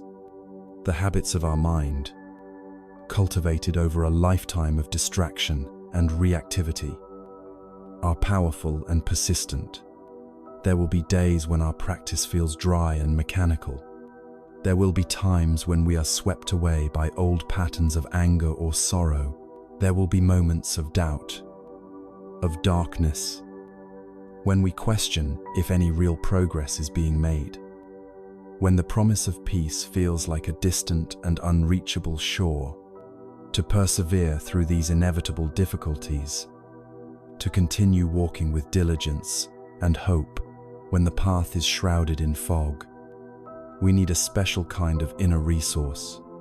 This resource is often translated from the Pali language as faith in our modern, scientific age. This word can be problematic. It often carries connotations of blind belief, of unquestioning dogma, or of clinging to superstition in the absence of evidence. But the quality we are speaking of here, known as saddha, is something quite different. Saddha is not blind belief. It is better understood as confidence, conviction, trust, and a deep, heartfelt loyalty to the path of awakening. It is not something we are asked to adopt without question. Rather, it is a quality that is planted as a seed of trust and grows into a mighty tree of conviction through the nourishment of our own direct experience. The Buddha himself did not ask for blind faith. He was more like a master scientist of the mind. He said, in effect, I have discovered a fundamental truth about suffering and the end of suffering. But do not simply believe my words. Here is the method, the experiment. Go into the laboratory of your own mind. conduct the experiment diligently and see the results for yourself. Wise faith, or saddha, begins with this initial willingness to try the experiment. It is an open-minded trust. Then, as we begin to see the results for ourselves, no matter how small, that initial trust blossoms into a robust confidence. For example, the teachings tell us that practicing mindfulness of the breath can calm anxiety. We are skeptical, but we try it. In a moment of panic, we turn our attention to our breath, and we notice a subtle shift, a small space opening up. In that moment, our saddha in the practice grows. We have our own evidence. This wise confidence generally develops in three crucial areas. The first is faith in the path itself, or in the possibility of the goal. This is the fundamental trust that a state of liberation from dukkha, a state of profound peace and freedom, is actually possible for human beings. In the beginning, this may simply be an intuition, a hope, or an inspiration. We might read the words of a wise teacher, or we might meet someone who seems to embody a deep sense of peace. And a quiet voice within us whispers, "Perhaps that is possible for me." 2. This faith is what gives us the courage to take the first step onto the path, to believe that there is indeed a way out of the cage of our own suffering. The second, and perhaps most vital, form of faith is faith in ourselves. It is the trust in our own inherent capacity to walk this path and to awaken. This is a direct antidote to the ego's persistent story of being not good enough, too broken, or unworthy. The core teaching of this path is not that we are flawed sinners who must purify ourselves to become something else. It is that we are already endowed with a luminous, pure, and peaceful nature, our Buddha nature. This nature has simply been obscured by the clouds of our conditioning. Our work, therefore, is not to create something new, but to uncover what has been there all along. Faith in ourselves is the confidence that says, "I have what it takes to do this." The capacity for peace, wisdom, and compassion is my birthright. It is this self-trust that allows us to pick ourselves up after we stumble, and to treat ourselves with compassion when we fall back into old habits. The third form of faith is faith in the practice, in the methods themselves. This is the confidence that the tools we are learning to use, mindfulness, contemplation of impermanence, the cultivation of the four boundless states, are effective and will lead to the desired result. This is the form of saddha that grows most directly from our effort. Every time we successfully cradle our anger instead of exploding, our faith in the practice deepens. Every time we practice loving kindness and feel our hearts soften, our faith deepens. Every time we rest in the present moment and experience a sense of peace, our conviction becomes more solid. It is no longer a belief. It is a known reality in our own experience. We can think of this entire process through the analogy of a patient and a wise, compassionate doctor. Imagine you have been suffering from a chronic illness, and you finally find a doctor who inspires your trust. The doctor listens deeply, diagnoses your condition, and then prescribes a course of treatment, a medicine that you must take every day. Your healing will depend on these three kinds of faith. First, you must have some faith in the possibility of health itself, a belief that getting well is not a fantasy, faith in the path. Second, you must have a degree of trust in the doctor's diagnosis and in the medicine she has prescribed, faith in the practice. But most importantly, You must have faith in your own ability to follow the instructions, to take the medicine diligently every single day, even on the days you don't feel like it. And even before you see significant results, faith in yourself. You do not need to understand the complex biochemistry of how the medicine works. You simply need to have enough trust to take it consistently. As the days and weeks pass, and you begin to feel your health returning, your initial trust is transformed into a deep, unshakable conviction based on your own lived experience. This is saddha. On this path, faith, saddha, and wisdom, panna, are said to be like the two wings of a bird. Both are essential for flight. Faith without wisdom can devolve into blind belief, dogma, and fundamentalism. Wisdom without faith can become dry, cynical, and intellectually arrogant, lacking the heart energy and the motivation to persevere through difficulties. Faith is the engine that provides the courage to start the journey and the fuel to keep going. Wisdom is the clear seeing that arises from the journey, which in turn illuminates the path ahead and strengthens our faith. They work together in a beautiful, self-reinforcing cycle. Saddha, therefore, is not a demand that you believe. It is an invitation to trust. It is the inner resource that keeps our footsteps steady on the path when the ground is rough and the light is dim. It is the heart's quiet and resilient confidence in the truth of the teachings, in the goodness of our own nature, and in the transformative power of the practice itself. It is the unwavering loyalty to our own deepest potential for freedom, with a compass of purpose to guide us, with the practical tools of mindfulness and compassion to transform our daily lives, and with the unwavering conviction of wise faith to fuel our journey. We now approach the very heart of the path. We turn our gaze toward the ultimate destination, which is not a destination at all, but a profound shift in seeing, a radical transformation of consciousness. This is the state of being fully awake to reality as it is. This is the discovery of the peace that was here all along. This is the culmination of our journey, the dawn of Bodhi, the state of awakening, with a compass of purpose to guide us, with the practical tools of mindfulness and compassion to transform our daily lives, and with the unwavering conviction of wise faith to fuel our journey. We now approach the very heart of the path.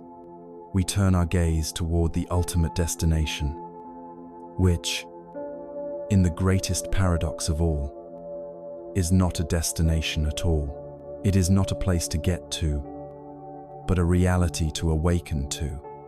This is the culmination of our journey, the dawn of Bodhi, the state of awakening. The idea of awakening can be shrouded in myth and fantasy. We might imagine an awakened being as a kind of superhuman, floating a few inches off the ground, free from all human emotion, a marble statue of imperturbable peace. We might think it means developing psychic powers or escaping the messy reality of human life to float on a cloud of eternal bliss. But the reality of awakening is something far more subtle, more profound, and infinitely more useful. To be awakened simply means to have woken up.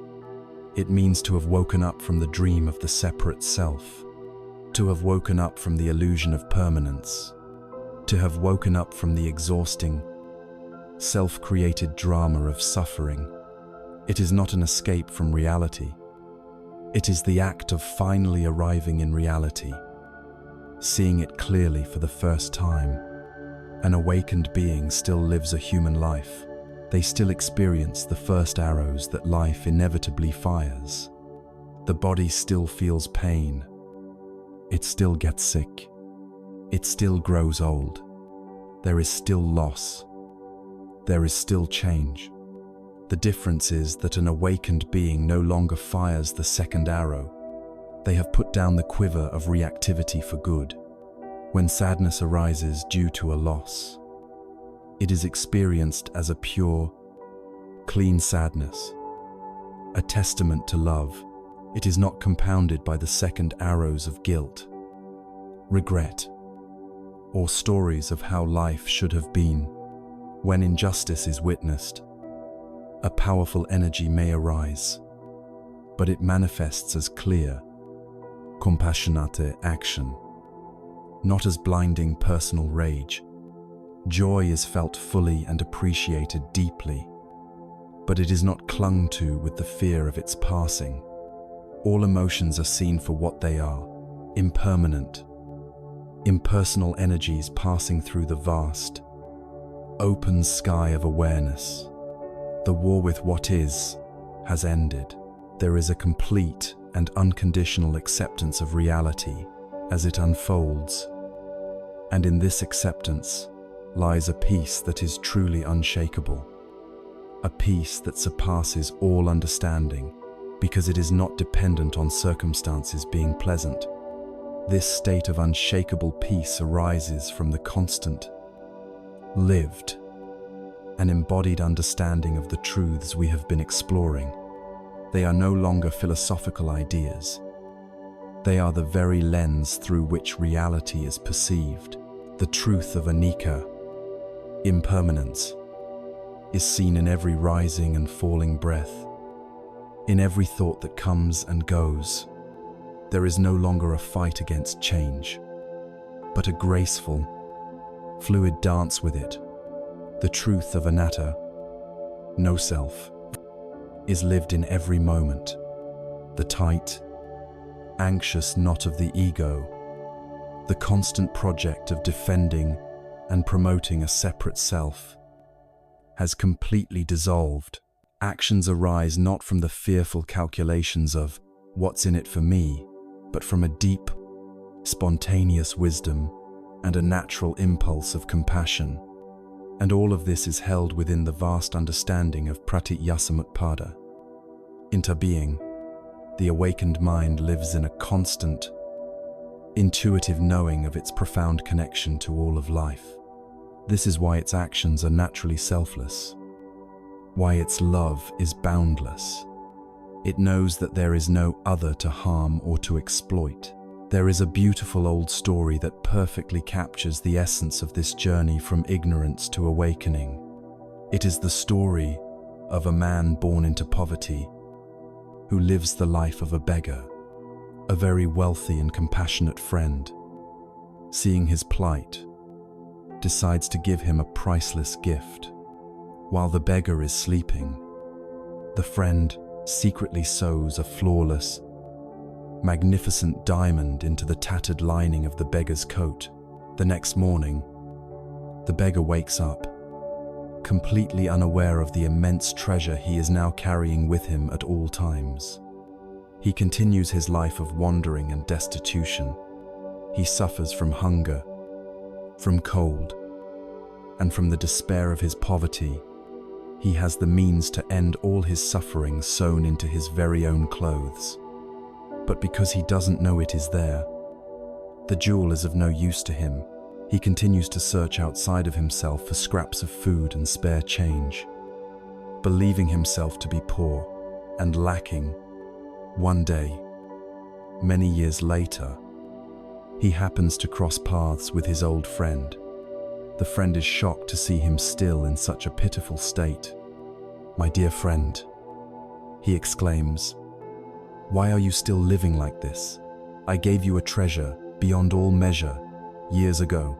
He then reaches out, tears the lining of the old coat, and reveals the brilliant Dutzling diamond. In that moment of discovery, the beggar's life is transformed. He did not have to earn the jewel. He did not have to create it or acquire it from some outside source. He simply had to realize it was there all along. We are all this beggar.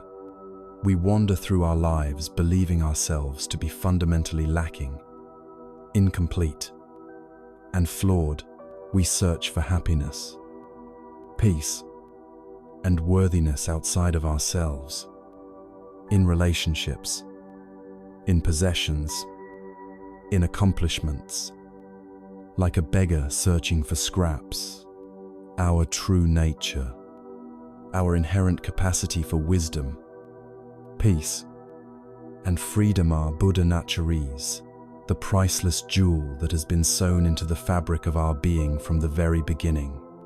The entire spiritual path, with all its practices of mindfulness, compassion, and wisdom, is not a journey of becoming someone new.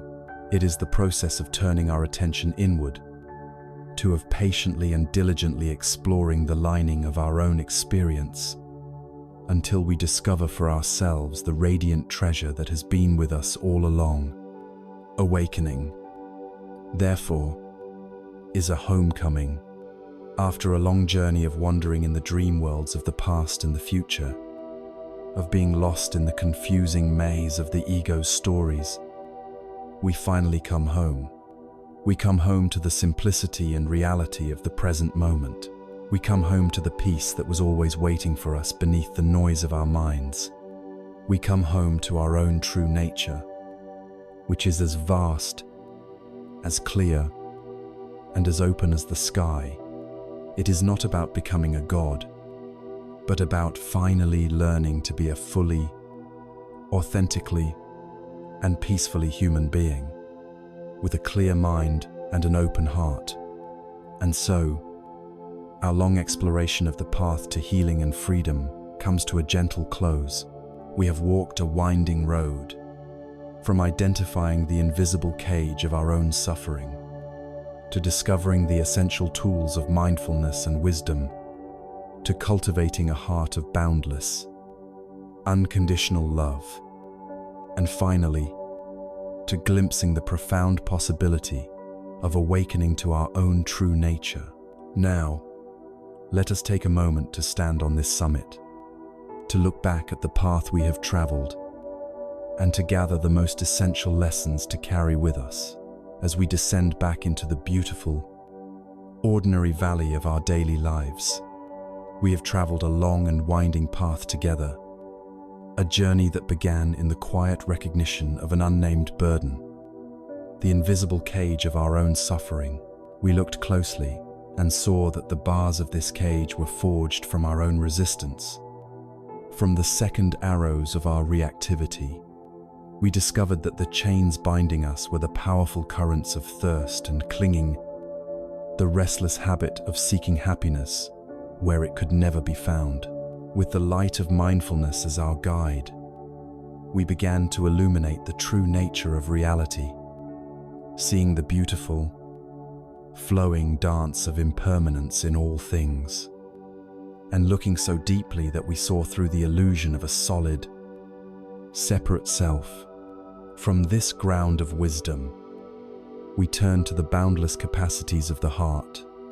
We learned to meet our own pain and the pain of the world with the tenderness of compassion. We learned to radiate the unconditional warmth of loving kindness, and to feel the unselfish joy of celebrating another's happiness. And we learned to hold all of life's fleeting joys and sorrows in the vast, unshakable peace of equanimity. We explored the difficult energies of anger and sadness, not as enemies to be defeated, but as messengers to be understood. Finally, we glimpsed the ultimate possibility of this path, the discovery of the radiant jewel of awareness that has been within us all along, the profound homecoming that is awakening. As our journey together comes to a close, let us gather the most essential truth that this entire path points toward. Peace is not a distant destination at the end of a long and arduous road.